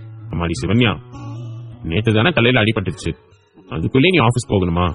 வீட்டுல இருந்து 2 நாள் ரெஸ்ட் எடுக்கலாம்ல? இல்லப்பா, எனக்கு ஆபீஸ்ல முக்கியமான வேலை இருக்கு, நான் போய் தான் ஆகணும். ஏண்டி, எங்க பேச்ச சுத்தமாவே கேட்க கூடாதுன்னு முடிவெடுத்தியா? உன் அப்பா தான் அவ்வளவு தூரம் சொல்றாருல, வீட்டுல இருந்து 2 நாள் ரெஸ்ட் எடுக்கலாம்ல. இப்ப அங்க போய் என்னதான் பண்ண போற? அம்மா, நேத்து சைட்ல பேசிட்டு வந்தேன். இன்னைக்கு ப்ராப்ளம் சரியாச்சா, எல்லாரும் ஒழுங்கா வேலை பாக்குறாங்களான்னு எதுவும் தெரியல. அதான் முதல்ல சைட்டுக்கு போய் விசிட் பண்ணிட்டு அதுக்கப்புறம் ஆபீஸ்க்கு போகணும். தாத்தா கிட்ட இத பத்தி நான் இன்னும் எதுவும் சொல்லல, அவர்கிட்டயும் போய் பேசணும். ஆமா, இப்படியே நீதான் தாத்தா தாத்தான்னு அவரை தலையில தூக்கி வச்சுக்கிட்டு அவருக்காக ஒழுங்கான சாப்பாடு தண்ணி கூட இல்லாம கஷ்டப்படணும். ஆனா உனக்கு அடிபட்டு 1 நாள் ஆச்சு. இது வரைக்கும் உங்க தாத்தா போன் பண்ணி ஒரு வார்த்தை எப்படி இருக்கன்னு கேட்டுப்பாரா? இதே அந்த அதித்தியா இருந்தா பறந்து போய் பாத்துருப்பாரு. அம்மா, ஒருவேளை தாத்தாக்கு எனக்கு அடிப்பட்டதே தெரியாதோ என்னவோ, அதனால கூட கேட்காம இருந்துக்கலாம்ல. நீங்கெல்லாம் எதையும் யோசிச்சு பேசாதீங்க. சரி, எனக்கு டைம் ஆச்சு, சீக்கிரம் சாப்பாடு எடுத்து வைங்க, சாப்பிட்டுட்டு நான் கிளம்புறேன். உங்க தாத்தாவை பத்தி ஏதாவது சொன்னா மட்டும் கோபம் பொத்துக்கிட்டு வந்துருமே. அந்த குடும்பம் இது வரைக்கும் உனக்கு எதுவுமே பண்ணல. ஆனாலும் ஏன் தான் நீ அந்த குடும்பத்து மேல இவ்வளவு பாசம் காட்டுறேன்னு இன்னைக்கு வரைக்கும் எனக்கு புரிய மாட்டேங்குது. ஏதோ பண்ணு, இப்போ சாப்பிட்டு கிளம்பு, நான் போய் உனக்கு சாப்பாடு எடுத்துட்டு வரேன். நீ என்ன பண்ணாலும் அப்பா அது குறுக்க நிக்க மாட்டேன். நீ எது பண்ணாலும் அதுல ஒரு நியாயம் இருக்கும்னு தெரியுமா? ஆனா எல்லாத்து வரையும் எனக்கு உன்னோட ஹெல்த் தான் ரொம்ப முக்கியம். உன்னோட உடம்புக்கு அப்புறம் தான் மத்ததெல்லாம். இன்னைக்கு ஒரு நாள் வீட்டுல நல்லா ரெஸ்ட் எடுத்துட்டு அதுக்கப்புறம் போலாம்ல. நீ எங்க என் பேச்ச கேக்குற? ஆபீஸ்க்கு போறது சரி, உன்னோட ஹெல்த்த ஒழுங்கா பாத்துக்கோ, டயத்துக்கு சாப்பிடு, புரியுதா? நீங்க ஒண்ணும் கவலைப்படாதீங்கப்பா, என்ன நான் நல்லா பாத்துப்பேன். நீங்க தீட்சையை மட்டும் பத்திரமா பாத்துக்கோங்க, எனக்கு அது போதும். என் பேத்திக்கு என்னம்மா, அவ பெரிய பொண்ணா வளர்ந்துட்டா. இன்னும் சொல்ல போனா அவதான் இப்ப எங்களை பாத்துக்கிறா. ஆமாப்பா, அவ பாக்குறதுக்கு தான் குழந்தையா இருக்கா, ஆனா அவளுக்கு எல்லாமே புரியுது, எல்லாத்தையும் அண்டர்ஸ்டாண்ட் பண்ணிக்கிறா. ரொம்ப பெரிய பொண்ணு மாதிரி பேசுறா. என் பேத்தி என் பொண்ணோட வளர்ப்பு, அப்ப அப்படிதானே இருப்பா. நம்ம மாப்பிள்ள உங்களை திரும்பி பார்க்கும்போது நிச்சயம் ரொம்ப சந்தோஷப்படுவாரு. உண்மைதாங்க, சில சமயம் தீட்சை கேட்கிற கேள்விக்கும் அவளோட வயசுக்கும் சம்பந்தமே இல்லாத மாதிரி இருக்கும். சில கேள்விகளுக்கு என்னாலேயே பதில் சொல்ல முடியாது, ஆனா அவளே கேள்வி கேட்டு அவளே பதிலும் சொல்லிப்பா. வாசுகியும் தனது பேத்தியை பற்றி பேசி புகழ்ந்து கொண்டு அங்கிருந்த டைனிங் டேபிளில் சாப்பாட்டை வைக்க சிவன்யா சாப்பிட ஆரம்பித்தாள். என்னாச்சு, மணி 10 போகுது, அண்ணி இன்னும் வெளியே வர காணும். ஒருவேளை அண்ணி ஆபீஸ்க்கு போயிட்டாங்களா? ஆனா அவங்களோட ஆபீஸ் எங்க இருக்குன்னு தெரியலையே. கௌதம் சிவன்யாவை பற்றி யோசித்துக் கொண்டிருக்கும் பொழுதே சிவன்யா அவளது அபார்ட்மெண்டில் இருந்து வெளியே வந்தாள். ஆஹா, அதான் அண்ணி வந்துட்டாங்க. பரவாயில்ல, அன்னிக்கு நேற்று அடிப்பட்டதுனால எப்படியோ ஒரு 2 or 3 டேஸ்க்காவது ஆபீஸ் போகாம வீட்டுல ரெஸ்ட் எடுப்பாங்கன்னு பார்த்தேன். ஆனா இந்த விஷயத்துல அப்படியே எங்க சித்தார்த்தனா மாதிரி சின்சியர் சிகாமணியா இருக்காங்க. சிவன்யாவை பார்த்ததும் கௌதம் ஓடி சென்று ஒரு ஓரமாக ஒளிந்து கொள்ள சிவன்யா வெளியில் வந்து அங்கும் இங்கும் பார்த்தாள். அந்த வழியாக ஒரு ஆட்டோ வர அதில் சிவன்யா ஏறிக்கொண்டாள். அவள் போகும் ஆட்டோவை பார்த்து கௌதமும் தனது காரை எடுத்துக்கொண்டு அந்த ஆட்டோவை ஃபாலோ செய்தான். சிவன்யா அடுத்த அரை மணி நேரத்தில் வேலை நடந்து கொண்டிருக்கும் சைட்டுக்கு சென்றிருந்தாள். நேற்று வந்து அதே சைட்டுக்கு தான் வந்திருக்காங்க. அன்னிக்கு ரொம்ப தில்லு தான். பரவாயில்ல, தைரியமா இங்க வந்திருக்காங்களே. சரி பாப்போம், நேற்று நடந்தது உண்மையிலே ஆக்சிடென்டா இல்ல யாரோ பிளான் பண்ணி போட்டதான்னு. ஒருவேளை நான் நினைச்ச மாதிரி அந்த கருப்பாடு ஏதாவது பண்ணி இருந்துச்சு, அவனுக்கு என் கையால தான் சாவு. கௌதம் பேசிக்கொண்டே தனது காரை ஓரமாக நிறுத்திவிட்டு சிவன்யாவை பார்த்துக் கொண்டு நின்றான். சிவன்யாவை பார்த்ததும் சைட்டில் வேலை பார்த்துக் கொண்டிருந்த சில பெண்களும் ஆண்களும் சிவன்யாவை நோக்கி ஓடி வந்தார்கள். அம்மா, உங்களுக்கு ஒன்னும் ஆகலையே? நல்லா தானே இருக்கீங்க? நாங்க எல்லாம் நேற்று ரொம்ப பயந்து போயிட்டோம்மா. எனக்கு ஒன்னும் ஆகல, நான் நல்லா தான் இருக்கேன். உங்களுக்கு வர வேண்டிய பணம் எல்லாம் வந்துருச்சா? அம்மா, நீங்க போன அடுத்த அரை மணி நேரத்துல எங்களுக்கு பணம் எல்லாம் வந்துருச்சுங்கம்மா. எல்லாத்துக்கும் நீங்க தாம்மா காரணம். உங்களுக்கு ரொம்ப நன்றிமா. என் பிள்ளைங்களோட ஸ்கூல் யூனிஃபார்ம் எல்லாம் பிரிஞ்சு போச்சுமா, அந்த காசு வச்சுதாம்மா புதுசு வாங்கி கொடுத்தேன். உங்களுக்கு என்ன பிரச்சனைனாலும் நீங்க நேரடியா என்கிட்ட சொல்லலாம், அதை நான் பாத்துக்கிறேன். குழந்தைங்க விஷயத்துல ரொம்ப கேர்ஃபுல்லா இருக்கணும். அவங்களோட தேவைகள் எதையும் நம்ம தள்ளி போடக்கூடாது. முக்கியமா குழந்தைங்களோட படிப்பு விஷயத்துல உங்களுக்கு ஏதாவது உதவி தேவைப்பட்டா யோசிக்காம என்கிட்ட கேளுங்க. என்னால முடிஞ்சதை நான் கண்டிப்பா செய்யறேன். ரொம்ப நன்றிமா. உங்களை மாதிரி ஒருத்தரை நாங்க பார்த்ததே இல்ல. அந்த மேஸ்திரி இத்தனை நாள் எங்களோட காசை வச்சுக்கிட்டு எங்களை ஏமாத்த பார்த்தா. நீங்க வந்ததால மட்டும்தானுமா அவன் எங்களுக்கு காசு கொடுத்தான். இதுல நன்றி சொல்றதுக்கு என்ன இருக்கு? நீங்க வேலை பாத்தீங்க, அதுக்கான ஊதியத்தை நான் உங்களுக்கு வாங்கி கொடுத்தேன். நீங்க எனக்கு பண்ண வேண்டியதெல்லாம் ஒன்னே ஒண்ணுதான், எந்த பிரச்சனையும் இல்லாம கரெக்டா வேலையை மட்டும் பாத்து கொடுங்க. ஏன்னா நான் சொன்ன டைம்குள்ள முடிக்கணும். நீங்க ஒன்னும் கவலைப்படாதீங்க, கண்டிப்பா நீங்க சொன்ன டைத்துக்கு நாங்க வேலையை முடிச்சு கொடுத்துருவோம். அவர்களுடன் சிவன்யா பேசிக் கொண்டிருக்கும் பொழுது மேஸ்திரி அங்கே வந்தார். மேடம், வாங்க மேடம். இப்போ உங்களுக்கு உடம்பு பரவாயில்லையா? நீங்க எந்த ஹாஸ்பிட்டல்ல இருக்கீங்கன்னு எனக்கு தெரியல, அதனாலதான் உங்களை வந்து பார்க்க முடியல. என்ன பாக்கணும்னு உங்களுக்கு எந்த அவசியமும் இல்ல. என்ன பாத்துக்க எனக்கு தெரியும். நீங்க வேலையை மட்டும் கரெக்டா முடிக்க வைங்க. அப்புறம் தொழிலாளிகளோட வயிற்றுல அடிக்க பாக்காதீங்க, புரியுதா? சிவன்யா அப்படி சொன்னதும் கான்ட்ராக்டரின் முகம் சுருங்கி போக பின்பு அமைதியாக தலையை தாழ்த்தி கொண்டு நின்றார். சிவன்யா கான்ட்ராக்டரிடம் பேசிக் கொண்டிருந்த அதே நேரம் அவளது கம்பெனியின் மேனேஜர் அங்கே வந்தார். என்ன சிவன்யா மேம், இந்த நிலைமையிலேயே சைட்டுக்கு வந்திருக்கீங்க போல? நான் வந்தது இருக்கட்டும், உங்களுக்கு இங்க என்ன வேலை? நீங்க எங்க வந்தீங்க? அது ஒண்ணும் இல்ல மேம், நேற்று உங்களுக்கு அடிபட்டுச்சா, அதனால நீங்க இங்க வரமாட்டீங்கன்னு நினைச்சேன். சரி, சைட்ல ஒரே பிரச்சனையா இருந்துச்சு, பிரச்சனை எல்லாம் சரியாயிடுச்சா? எல்லாரும் வேலையை ஒழுங்கா பாக்குறாங்களா இல்லையான்னு கண்காணிக்கிறதுக்கு தான் மேம் நான் இங்க வந்தேன். மிஸ்டர் செந்தில், அது உங்களோட வேலை கிடையாது. உங்ககிட்ட நான் ஏதாவது ஹெல்ப் கேட்டா மட்டும் ஹெல்ப் பண்ணுங்க. அதை தாண்டி என்னோட விஷயத்துல நீங்க மூக்க நுழைக்கிறது எனக்கு சுத்தமா பிடிக்கல. அட என்ன சிவன்யா மேம் இப்படி கோவப்பட்டு பேசுறீங்க? நம்ம கம்பெனியோட மேனேஜர் நான், எனக்கு இதுக்கு கூட ரைட்ஸ் கிடையாது. அது மட்டும் இல்லாம நான் உங்களுக்கு ஹெல்ப் பண்ணதான் நினைச்சேன், நீங்க ஏன் இப்படி பேசுறீங்க? நான் உங்ககிட்ட எந்த ஹெல்ப்பும் கேட்கலையே. நீங்க அடிக்கடி இங்க வர்றது எனக்கு ஏதோ நல்லதா பண்ணல. முதல்ல அதை பத்தி நான் தாத்தா கிட்ட பேசணும், அதுக்கப்புறம் உங்களை பாத்துக்கிறேன். இந்த விஷயத்தெல்லாம் நீங்க எதுக்கு தேவையில்லாம பாஸ் கிட்ட எடுத்துட்டு போறீங்க? நீங்க அதெல்லாம் எதுவும் சொல்ல வேணாம். நான் ஏதோ உங்களுக்கு ஹெல்ப் பண்ணலான்னு தான் ஒரு நல்ல எண்ணத்துல வந்தேன். அது உங்களுக்கு பிடிக்கலனா ஓகே, இதுக்கப்புறம் இந்த சைட் பக்கமே நான் வரமாட்டேன். சரி, நான் கிளம்புறேன். மேனேஜர் சிவன்யாவிடம் பேசிவிட்டு அதற்கு பின்பு அவளை நிமிர்ந்து கூட பார்க்காமல் வேகமாக அங்கிருந்து கிளம்பினார். மேடம், இந்த ஆளு கொஞ்சம் கூட சரி கிடையாது. இங்க வேலை ஆரம்பிச்ச நாள்ல இருந்தே இந்த ஆளு டெய்லி வந்து கான்ட்ராக்டர் கூடயும் மேஸ்திரி கூடயும் பேசிட்டு இருக்கிறத நான் பாத்துருக்கேன். இவங்களுக்குள்ள ஏதோ ஒண்ணு இருக்கு, ஆனா அது என்னன்னு தான் தெரியல. என்ன, இந்த வேலை ஆரம்பிச்ச நாள்ல இருந்தே இவர் இங்க வராரா? ஆமாங்க மேடம், இங்க பூமி பூஜை பண்ண அடுத்த நாள்ல இருந்து இந்த ஆள் இங்க வராரு. அது மட்டும் இல்ல, வந்த உடனே கான்ட்ராக்டர் அவரை உள்ள கூட்டிட்டு போயிருவாரு. ரொம்ப நேரம் பேசினதுக்கு அப்புறமா தான் வருவாங்க. நீங்க கூட ஒரு நாள் வராம இருப்பீங்க, ஆனா இவர் ஒரு நாள் கூட இங்க வராம இருந்ததே இல்ல மேடம். அப்படியா? ஆனா யாருமே இதுக்காக இத பத்தி என்கிட்ட ஒண்ணுமே சொல்லல. இந்த மாதிரி ஒண்ணு போயிட்டு இருக்குன்னு தெரிஞ்சா என்கிட்ட சொல்லிடணும்ல. மன்னிச்சிடுங்க மேடம், அவர் உங்க கம்பெனியோட மேனேஜர்னு சொன்னாரு. அதனால அடிக்கடி இங்க வந்துட்டு போறாருன்னு நினைச்சோம். அதனாலதான் மேடம் உங்ககிட்ட இத பத்தி எதுவும் சொல்லல. எங்க கம்பெனியோட மேனேஜர் தான், ஆனா அவருக்கும் இந்த ப்ராஜெக்ட்டுக்கும் எந்த சம்பந்தமும் கிடையாது. இது எனக்காக என்ன நம்பி வந்த ப்ராஜெக்ட். இத சக்சஸ்ஃபுல்லா நான் தான் முடிச்சு கொடுத்தாகணும். இதுல சின்ன மிஸ்டேக் நடந்தாலும் என் மேல தான் பழி வரும். அதனால ப்ளீஸ் எனக்காக நீங்க எல்லாரும் கவனமா வேலை பார்க்கணும். மேடம், நீங்க கவலையே படாதீங்க. கண்டிப்பா நாங்க எங்களோட வேலையை கரெக்டா பார்ப்போம். உங்களை மாதிரி ஒரு நல்லவங்களை நாங்க பார்த்ததே இல்ல. மத்த இடத்துல எல்லாம் எங்களை ஒரு மனுஷனா கூட மதிக்க மாட்டாங்க. ஆனா நீங்க எங்க கிட்ட சரிசமமா நின்னு பேசிட்டு இருக்கீங்க. உங்களுக்காகவாவது நாங்க இதை நல்லபடியா முடிச்சு கொடுப்போம் மேடம். சரி, எல்லாரும் போய் அவங்க வேலையை பாருங்க. எனக்கு ஆபீஸ்ல முக்கியமான வேலை இருக்கு. நான் ஆபீஸ் கிளம்புறேன். ஏதாவது பிரச்சனைனா இதுல என்னோட நம்பர் இருக்கு. நீங்க யார் வேணாலும் என்ன கான்டாக்ட் பண்ணலாம். ஓகே? சிவன்யா அவர்களிடம் பேசிவிட்டு அங்கிருந்து சற்று தூரம் தள்ளி இருக்கும் ஆட்டோ ஸ்டாண்டிற்கு போவதற்காக ரோட்டை கிராஸ் செய்ய நின்று கொண்டிருந்தாள். அப்பொழுது எங்கிருந்து வந்தது என்று தெரியாமல் ஒரு கார் மின்னல் வேகத்தில் அவளை மோத வர சட்டென்று ஒரு கரம் அவளை பிடித்து தனது பக்கத்தில் இழுத்து கொண்டது. சிவன்யா வயிற்றில் கண்களை மூடிக்கொண்டு அலறி கத்தினாள். அண்ணி, ஒன்னும் பயப்படாதீங்க, உங்களுக்கு ஒன்னும் ஆகல. கௌதமின் குரல் கேட்டதும் கண்களை திறந்து பார்த்தவள் அதிர்ச்சியுடன் அவனிடம் இருந்து விலகி அவளை ஒரு வித பயத்துடன் பார்த்தாள். பயப்படாதீங்க அண்ணி, உங்களுக்கு ஒன்னும் ஆகல. நீங்க நல்லாதான் இருக்கீங்க. நீ யாரு? என்ன எதுக்கு அண்ணின்னு கூப்பிடுற? அதெல்லாம் அப்புறம் பேசிக்கலாம். நீங்க முதல்ல வாங்க, வந்து கார்ல ஏறுங்க. நான் உங்க ஆபீஸ்ல டிராப் பண்றேன். யாருன்னு சொல்லு. என்ன எதுக்கு அண்ணின்னு கூப்பிடுற? அண்ணி, நான் சித்தார்த் அண்ணாவோட தம்பி தான். ப்ளீஸ் என்னை நம்புங்க. உங்களுக்கு தலையில அடிபட்ட போது கூட நான் தான் உங்களை ஹாஸ்பிட்டல்ல சேர்த்தேன். ப்ளீஸ் அண்ணி, நீங்க என்ன இந்த மாதிரி பாக்காதீங்க. நான் உங்களுக்கு ஹெல்ப் பண்ண தான் வந்தேன். நீங்க முதல்ல கார்ல வந்து ஏறுங்க. சித்தார்த்தின் தம்பி என்று சொன்னதும் அவள் இன்னும் பயந்து போனாள். சித்தார்த் தனது குடும்பம் என்று யார் வந்தாலும் அவர்களிடம் நெருங்க வேண்டாம் என்று சொல்லியிருந்ததால் அவள் பயந்து போயிருந்தாள். ஆனால் கௌதமின் பார்வை அவளது பயத்தை முற்றுமாய் குறைத்தது.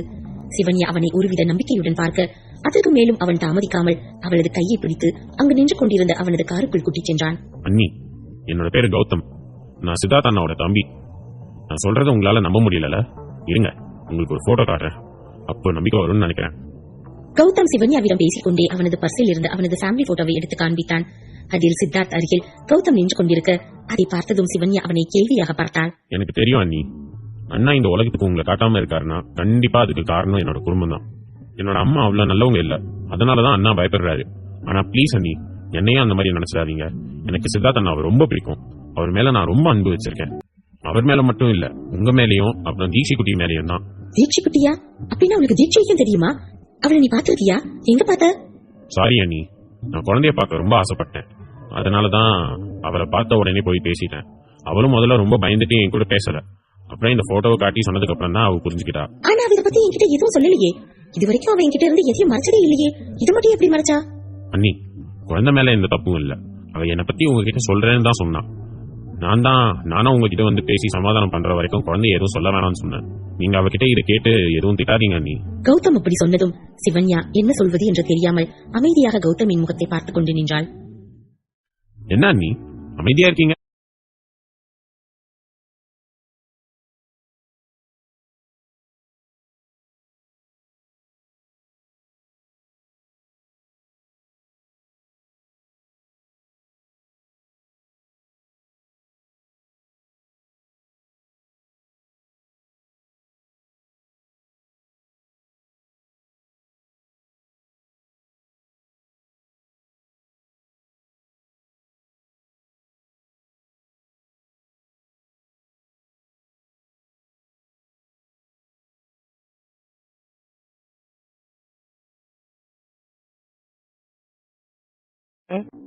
இன்னும் என் மேல உங்களுக்கு நம்பிக்கை வரலையா? உங்களை பார்த்தா நல்லவராதான் இருக்கீங்க. ஆனா சித்தார்த் என்கிட்ட அவரோட ஃபேமிலில இருந்து யார் என்ன பார்க்க வந்தாலும் அவங்கள மீட் பண்ண வேணாம்னு சொல்லிருக்காரு. அதான் எனக்கு கொஞ்சம் தயக்கமா இருக்கு. அண்ணா எதனால அப்படி சொல்லியிருப்பாருன்னு எனக்கு நல்லா தெரியும். எல்லாத்துக்கும் காரணம் என்னோட மம்மி தான். அவங்களுக்கு பயந்துதான் அண்ணா அந்த மாதிரி சொல்லியிருப்பாரு. அண்ணி ப்ளீஸ் என்ன நம்புங்க. உங்களை பத்தியும் குழந்தை பத்தியும் நான் அம்மா கிட்டயோ இல்ல மத்த யார்கிட்டயோ எதுவும்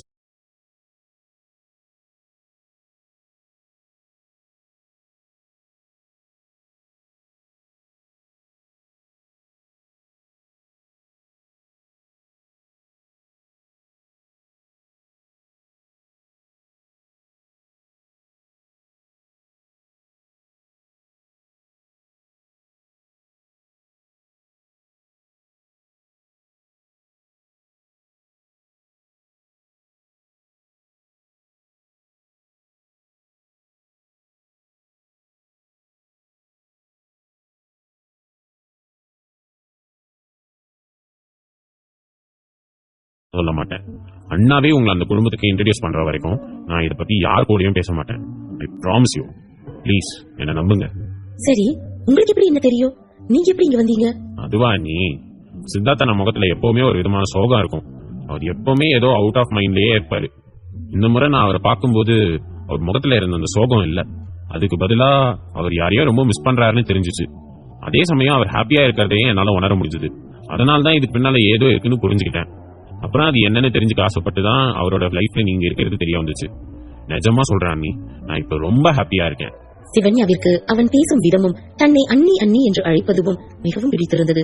அவனது குழந்தைத்தனமான இன்னசென்ஸும் அவனது அந்த அண்ணி என்ற வார்த்தையும் அவளை அறியாமலேயே அவன் மீது அன்பை வைக்க செய்தது. சரி, உனக்கு எங்களை பத்தி தெரிஞ்சதுன்னா நீ ஸ்ட்ரைட்டா உங்க அன்னைக்கிட்டே இதை பத்தி கேட்டுக்க வேண்டியதானே? அதை விட்டுட்டு எதுக்காக இங்க வந்த? ஐயோ அண்ணி, அண்ணா கிட்ட இதை பத்தி நேரடியா கேட்கற அளவுக்கு எனக்கு தைரியம் இல்ல. என்னதான் அண்ணாவோட செல்ல தம்பியா இருந்தாலும் அவர்கிட்ட ஒரு லிமிட்டா தான் இருக்கணும். உண்மையை சொல்லணும்னா அவரை பார்த்தா எனக்கு கொஞ்சம் பயம்தான் அண்ணி. என்ன, யாராவது சொந்த அண்ணனை பார்த்து இப்படி பயப்படுவாங்களா? நீ ஏன் இப்படி பயப்படுற? ஐயோ அண்ணி, உங்களுக்கு அவரை பத்தி தெரியாது. அவர் அப்போத்துல இருந்தே பக்கா ஆர்மி மேன். அவருக்கு எல்லாத்துலயும் டிசிப்ளின் முக்கியம். அவர் என்ன சொல்றாரோ அதுதான் நடக்கணும். அவர் என்ன செய்ய சொல்றாரோ அதுதான் செய்யணும். இல்லன்னா அவருக்கு கோவம் வந்துடும். ஆனாலும் என்னோட அண்ணாவை எனக்கு ரொம்ப பிடிக்கும். அதனாலதான் சின்ன வயசுல இருந்து நான் அவர் கூடவே இருப்பேன். அப்படியா? நீங்க எல்லாருமே உங்க அண்ணாவை பத்தி அப்படித்தான் சொல்றீங்க. அர்ஜுன் என்கிட்ட இதையே தான் சொல்லிருக்கான். ஆனா ஒரு நாளும் நான் அவரோட முகத்துல அப்படி ஒரு கோபத்தையோ இல்ல நீங்க சொல்ற மாதிரி ஒரு அதிகார தன்மையையோ நான் பார்த்ததே இல்ல. அவர் என்கிட்ட எப்பவுமே ரொம்ப ஜென்ட்லியா தான் பேசியிருக்காரு. அதை மட்டும் நம்பிடாதீங்க. அவரோட குணம் அது இல்ல. அவர் செம்ம ரகட். உங்களை ஏமாத்துறதுக்காக போட்ட பிளான் அது. இப்பதான் அவரோட லைஃப்ல வந்திருக்கீங்க. போக போக அவரை பத்தி எல்லாம் புரியும். ஒரு சின்ன ஆர்மி ஸ்கூலையே வச்சு நடத்துற மாதிரி தான் அவர் எங்க எல்லாரையும் வச்சு செய்வாரு. கௌதம் சித்தார்த்தை பற்றி சொன்னதும் சிவன்யா வாய்விட்டு சத்தமாக சிரித்தாள். நீங்க சிரிக்கும் போது ரொம்ப அழகா இருக்கீங்க நீ. இப்பதான் தெரியுது எதுக்காக சித்தார்த்தனை உங்களை சூஸ் பண்ணாருன்னு. சரி சொல்லுங்க, நீங்க சித்தார்த்தனை எப்போ மீட் பண்ணீங்க? முதல்ல யார் லவ் ப்ரப்போஸ் பண்ணது? எனக்கு இதெல்லாம் தெரிஞ்சுக்க ரொம்ப ஆவலா இருக்க நீ. கௌதம் அப்படி கேட்டதும் அவ்வளவு நேரம் சிரித்துக் கொண்டிருந்த சிவன்யா அமைதியானால். அவளது முகத்தில் ஒருவித ஆழ்ந்த யோசனை தெரிந்தது. என்னாச்சு அண்ணி, ஏன் உங்களோட முகமே மாறி போச்சு? ஒருவேளை நான் ஏதாவது அதிக பிரசங்கித்தனமா கேட்கக்கூடாத கேள்வியை கேட்டுட்டேனா? அப்படி ஏதோ கேட்டிருந்தா சாரி அண்ணி, நீங்க எதுவும் பதில் சொல்ல வேண்டாம். இல்ல கௌதம், நீ கேக்குற கேள்வி சரிதான். ஆனா இதுக்கான பதில் தான் என்கிட்ட இல்ல. ஏன்னா உங்க அண்ணன் என்ன யூஸ் பண்ணல, கடவுள் தான் எங்க 2 பேரையும் யூஸ் பண்ணி ஒன்னா சேர்த்திருக்காரு. என்ன நீ சொல்றீங்க? எனக்கு எதுவும் புரியல. உங்க குடும்பத்துல அவர் என்ன தப்பு பண்ணாருன்னு அன்னைக்கு நைட் அவரை எல்லாரும் வீட்ல இருந்து வெளியில அனுப்புனீங்களோ அதுக்கு காரணமான பொண்ணு நான் தான். என்ன நீ சொல்றீங்க? அப்படின்னா அன்னைக்கு நைட் அண்ணா கூட இருந்தது நீங்களா? நாங்க எவ்வளவு வருஷம் அந்த பொண்ணு யாருன்னு விசாரிக்கிறதுக்கு முயற்சி பண்ணோம். ஆனா எங்களுக்கு எந்த தகவலும் கிடைக்கல. அன்னைக்கு நான் இந்த அளவுக்கு பெரிய பையன் கிடையாது. ஆனாலும் ஓரளவுக்கு என்ன நடக்குதுன்னு தெரிஞ்சது. தாத்தா எவ்வளவு விசாரணை பண்ணாரு. அதுல ஏதோ ஸ்கூல் படிக்கிற பொண்ணு தான் இதுல பாதிக்கப்பட்டிருக்கான்னு மட்டும் தான் தெரிஞ்சது. அன்னைக்கு நைட்டு என்னோட லைஃப்ல அப்படி நடக்கணும்னு எழுதி இருக்கு. அது நடந்துருச்சு. அது என்ன மட்டும் இல்ல, அவரையும் இந்த அளவுக்கு பாதிக்கும்னு நான் கொஞ்சம் கூட நினைச்சு பாக்கல. அப்படின்னா அண்ணி, நீங்க அண்ணாவை எப்போ மீட் பண்ணீங்க? நான் அவரை ஒரு 3 monthsக்கு முன்னாலதான் மீட் பண்ணேன். என்னோட குழந்தைக்கு அவர்தான் அப்பான்னு எனக்கு அவருக்கு ஆக்சிடென்ட் ஆன போதுதான் தெரியும். அப்படின்னா இத்தனை நாள் நீங்க தீட்சையை வச்சுட்டு தனியா கஷ்டப்பட்டீங்களா? கௌதம் அப்படி கேட்டதுமே சிவன்யாவின் கண்கள் கலங்கியது. கண்களை விட்டு வெளியே வந்த கண்ணீரை சட்டென்று சிவன்யா தன் கரங்களை கொண்டு துடைத்தாள். ரியலி சாரி அண்ணி. எங்க குடும்பத்தோட சார்பா நான் உங்ககிட்ட மன்னிப்பு கேட்கிறேன். எங்க அம்மாவோட பேராசை உங்களை இந்த அளவுக்கு கஷ்டப்படுத்திருக்கு. அவங்களோட பணத்தாசனாலதான் நீங்க இத்தனை வருஷம் தீட்சையை தனியா வச்சுட்டு கஷ்டப்பட்டு இருக்கீங்க. இந்த சொசைட்டி எவ்வளவு மோசமானதுன்னு எனக்கு தெரியும். நீங்க அண்ணனை ஒரு தடையாவது மீட் பண்றதுக்கு முயற்சி பண்ணிருக்கலாம்ல. ஒருவேளை நீங்க அண்ணனை முன்னாடியே மீட் பண்ணியிருந்தா இவ்வளவு கஷ்டத்தை பார்த்திருக்க வேண்டிய அவசியம் இருந்திருக்காது. அண்ணா ஃபேமிலியோட சந்தோஷமா வாழ்ந்திருப்பாரு. எனக்கு அப்ப இருந்த மனநிலையில எதுவுமே தோணல கௌதம். அது மட்டும் இல்லாம உங்க அண்ணனை பத்தி எனக்கு எதுவும் தெரியாது.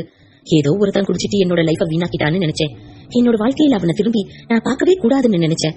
அதனாலதான் என்னோட குழந்தைக்கு அப்பா யாருன்னு தேடணும்னு எனக்கு தோணல. இப்போதான் நான் அவரை தேடி இருக்கலாமோன்னு தோணுது. அப்படி பண்ணாதது எவ்வளவு பெரிய முட்டாள்தனம்னு எனக்கு இப்பதான் புரியுது. சரி விடுங்க, எல்லாமே விதிதான். நம்மளால விதியை மீறி எதுவும் செய்ய முடியாது. எப்படியோ இப்பவாவது நீங்க அண்ணா கூட சேர்ந்தீங்க, அதுவே எனக்கு ரொம்ப சந்தோஷம் தான். நீங்க கவலைப்படாதீங்க. கண்டிப்பா நீங்க 2 பேரும் ஒரு நல்ல ஹாப்பியான லைஃப வாழ்வீங்க. இல்ல நாம எல்லாரும் சேர்ந்து ஒன்னா ஒரே வீட்ல ஹாப்பியா வாழ்வோம். கௌதம் அப்படி சொன்னதும் சிவன்யா ஆமாம் என்பது போல் தலையை அசைத்து சிரித்தாள். அண்ணி, நம்ம குடும்ப விஷயத்தை பத்தி அப்புறம் பேசலாம். நான் உங்ககிட்ட வேற சில முக்கியமான விஷயத்தை பத்தி பேசணும். உங்களை சுத்தி என்ன நீ நடக்குது? நீ என்ன கேக்குற? எனக்கு எதுவும் புரியல. என்ன சுத்தி என்ன நடக்குது?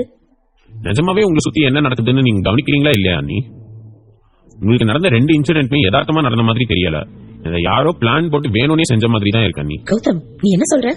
யாரோ பிளான் பண்ணி என்ன கொல்லணும்னு முயற்சி பண்றாங்கன்னு சந்தேகப்படுறியா? ஆமா நீ 90% இதை யாரோ பிளான் பண்ணி பண்ண சரிதான். ஏன்னா ஒரு 10% தான் எனக்கு டவுட்டா இருக்கு. அதையும் கன்ஃபார்ம் பண்ணிட்டா கண்டிப்பா அந்த கருப்பாடை தூக்கி தொங்க விட்டுருவேன். நீங்க கவலைப்படாதீங்க நீ, நான் பாத்துக்கிறேன். நீ என்ன சொல்ற கௌதம்? அப்படின்னா என்ன கொலை பண்ண நினைக்கிறது யாரு? எதுக்காக என்ன கொலை பண்ணணும்னு நினைக்கிறாங்க? ஒருவேளை இது உன்னோட ஃபேமிலியை சேர்ந்தவங்க யாராவது பாக்குற வேலையா? இல்ல நீ, என்னோட குடும்பத்துக்கும் இதுக்கும் எந்த சம்பந்தமும் இல்ல. ஏன்னா என்ன தவிர என்னோட குடும்பத்துல யாருக்கும் உங்களுக்கு தெரியாது.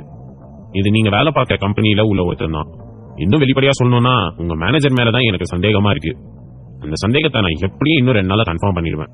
அதுக்கப்புறம் அந்த ஆளுக்கு ஊதுறேன் பாருங்க சங்கு. மேனேஜர் என்று சொன்னதும் தான் முதலில் அவள் அந்த ஆபீஸருக்குள் நுழைந்ததிலிருந்து இந்த ப்ராஜெக்ட் அவள் கைக்கு வந்தவரை இருந்த அவரது நடவடிக்கையையும் அவர் அவளிடம் நடந்து கொள்ளும் விதத்தையும் யோசித்து பார்த்தாள். ஆமா கௌதம், எனக்கே இப்பதான் தோணுது. நான் அந்த ஆபீஸ்க்கு உள்ள போனதுல இருந்தே அவருக்கு என்ன பிடிக்கல. அதுவும் இந்த ப்ராஜெக்ட் கிடைச்சதுக்கு அப்புறம் சுத்தமா என்ன பிடிக்கல. முன்னாடி தாத்தா என்ன திட்டிட்டே இருப்பாரு. அப்போ அவருக்கு ரொம்ப நல்லா இருக்கும். தாத்தா எப்ப என்ன பாராட்ட ஆரம்பிச்சாரோ அப்பவே அவரு என்கிட்ட நடந்துக்கிற விதம் மாறிடுச்சு. ஒருவேளை தாத்தா எனக்கு ஃபேவரா நடந்துக்கிறாருன்னு அவர் நினைக்கிறதுனால அவர் இந்த மாதிரி பிஹேவ் பண்றாருன்னு நினைச்சேன். ஆனா அவர் இவ்வளவு வெஞ்சன்ஸோட தான் என்கிட்ட பழகி இருக்காருன்னு நான் நினைச்சு கூட பாக்கல. அண்ணி, நான் உங்களை பார்த்ததுல இருந்து டீப்பா வாட்ச் பண்ணிட்டு இருக்கேன். அதனாலதான் எனக்கு அந்த ஆள் மேல சந்தேகம் வந்துச்சு. கண்டிப்பா உங்களுக்கு நடந்த இந்த 2 இன்சிடென்ட்க்கு பின்னாடியும் அவர் தான் இருக்கணும். அதனால எப்பவும் அவர்கிட்ட நீங்க கேர்ஃபுல்லா இருங்க. உங்ககிட்ட வச்சுக்கிறதுக்கு அவர் என்ன பண்றேன்னு வெயிட் பண்ணி பாருங்க. இல்ல கௌதம், நீ அவசரப்பட்டு எதுவும் பண்ணாத. நான் இத பத்தி தாத்தா கிட்ட பேசுறேன். இப்பவே அந்த மேனேஜருக்கு ஒரு முடிவு கட்டணும். அவசரப்படாதீங்க அண்ணி. அவர் இந்த இன்சிடென்ட் எல்லாம் பண்ணாருன்னு சொல்றதுக்கு நம்ம கிட்ட எந்த ஆதாரமும் கிடையாது. அதனால ஈஸியா இதுல இருந்து அவர் தப்பிச்சிருவாரு. அவரு தெளிவா சிக்க வைக்கணும். அதனால கொஞ்சம் வெயிட் பண்ணுங்க. வெளியே போகும்போது வரும்போது கொஞ்சம் கேர்ஃபுல்லா இருங்க. மத்தத நான் பாத்துக்கிறேன். கௌதம், ரொம்ப தேங்க்ஸ். நீ மட்டும் இல்லைனா நான் என்ன ஆகிருப்பேன்னு என்னால நினைச்சு கூட பார்க்க முடியல. என்ன அண்ணி, எனக்கு போய் தேங்க்ஸ் எல்லாம் சொல்லிட்டு இருக்கீங்க? நீங்க என்னோட அண்ணி. உங்களை ப்ரொடெக்ட் பண்ண வேண்டியது என்னோட கடமை. சரி சொல்லுங்க, உங்களோட ஆபீஸ் எங்க இருக்கு? நான் உங்களை அங்க டிராப் பண்ணிடுறேன். இல்ல கௌதம், நீ வந்தனா யாரு என்னன்னு பிரச்சனை பெருசாயிடும்.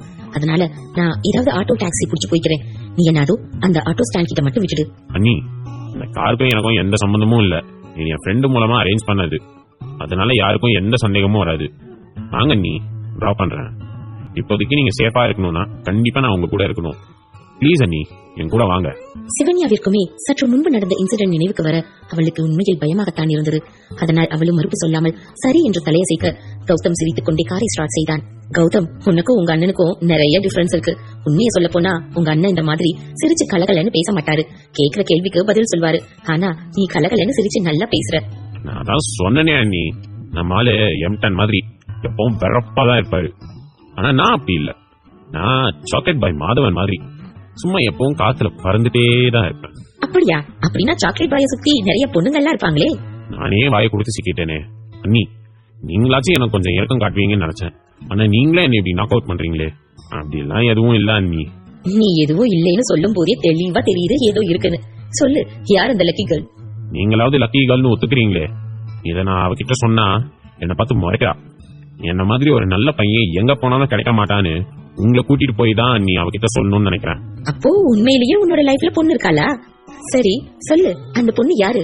நிச்சயமா சென்னையா தான் இருப்பா. உங்களோட ஃபேமிலிக்கு தகுந்த மாதிரி ஏதாவது பெரிய பணக்கார வீட்டு பொண்ணா தானே பாத்துருப்பீங்க. சொல்லுங்க, காலேஜ் மேட்டா? ஐயோ அண்ணி, அப்படியெல்லாம் எதுவும் இல்ல. அவ இந்த ஊர் தான். அப்புறம் அவ ரொம்ப பணக்காரி தான்.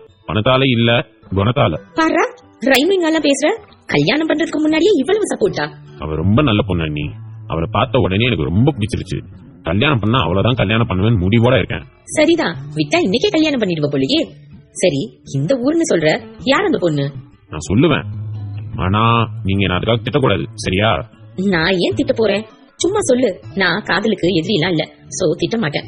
பொண்ணு யாருன்னு தெரிஞ்சா கண்டிப்பா நீங்க என்ன திட்டுவீங்க. அதனாலதான் முன்னாடியே சொல்லிடுறேன். நீங்க பாருங்க நீ திட்ட மாட்டேன்னு ப்ராமிஸ் பண்ணுங்க. எனக்கு என்னவோ நீ சொல்றத பார்த்தா எனக்கு கூட பிறந்த தங்கச்சி இருக்கிற மாதிரியும் அவளை நீ லவ் பண்ணிட்டு வந்து என்கிட்ட சொல்ற மாதிரியும் சொல்லிட்டு இருக்க. அப்படி எனக்கு தங்கச்சி கூட இல்லையே. சரி, ஓகே, நான் திட்ட மாட்டேன். சொல்லு, யார் அந்த பொண்ணு? அந்த பொண்ணு வேற யாரும் இல்ல, நம்ம தீட்சி இருக்கால, அவளோட கிளாஸ் மேம் தான். அடப்பாவி, கௌதம் அப்படி சொன்னதும் சிவன்யா அதிர்ச்சியுடனும் ஆச்சரியத்துடனும் அவனை பார்த்தாள். பாத்தீங்களா இப்ப ஷாக் ஆகுவீங்க. உங்க கூட பிறந்த தங்கச்சியை நான் லவ் பண்றேன்னு சொன்னா கூட இந்த அளவுக்கு ஷாக் ஆயிருக்க மாட்டீங்க போல.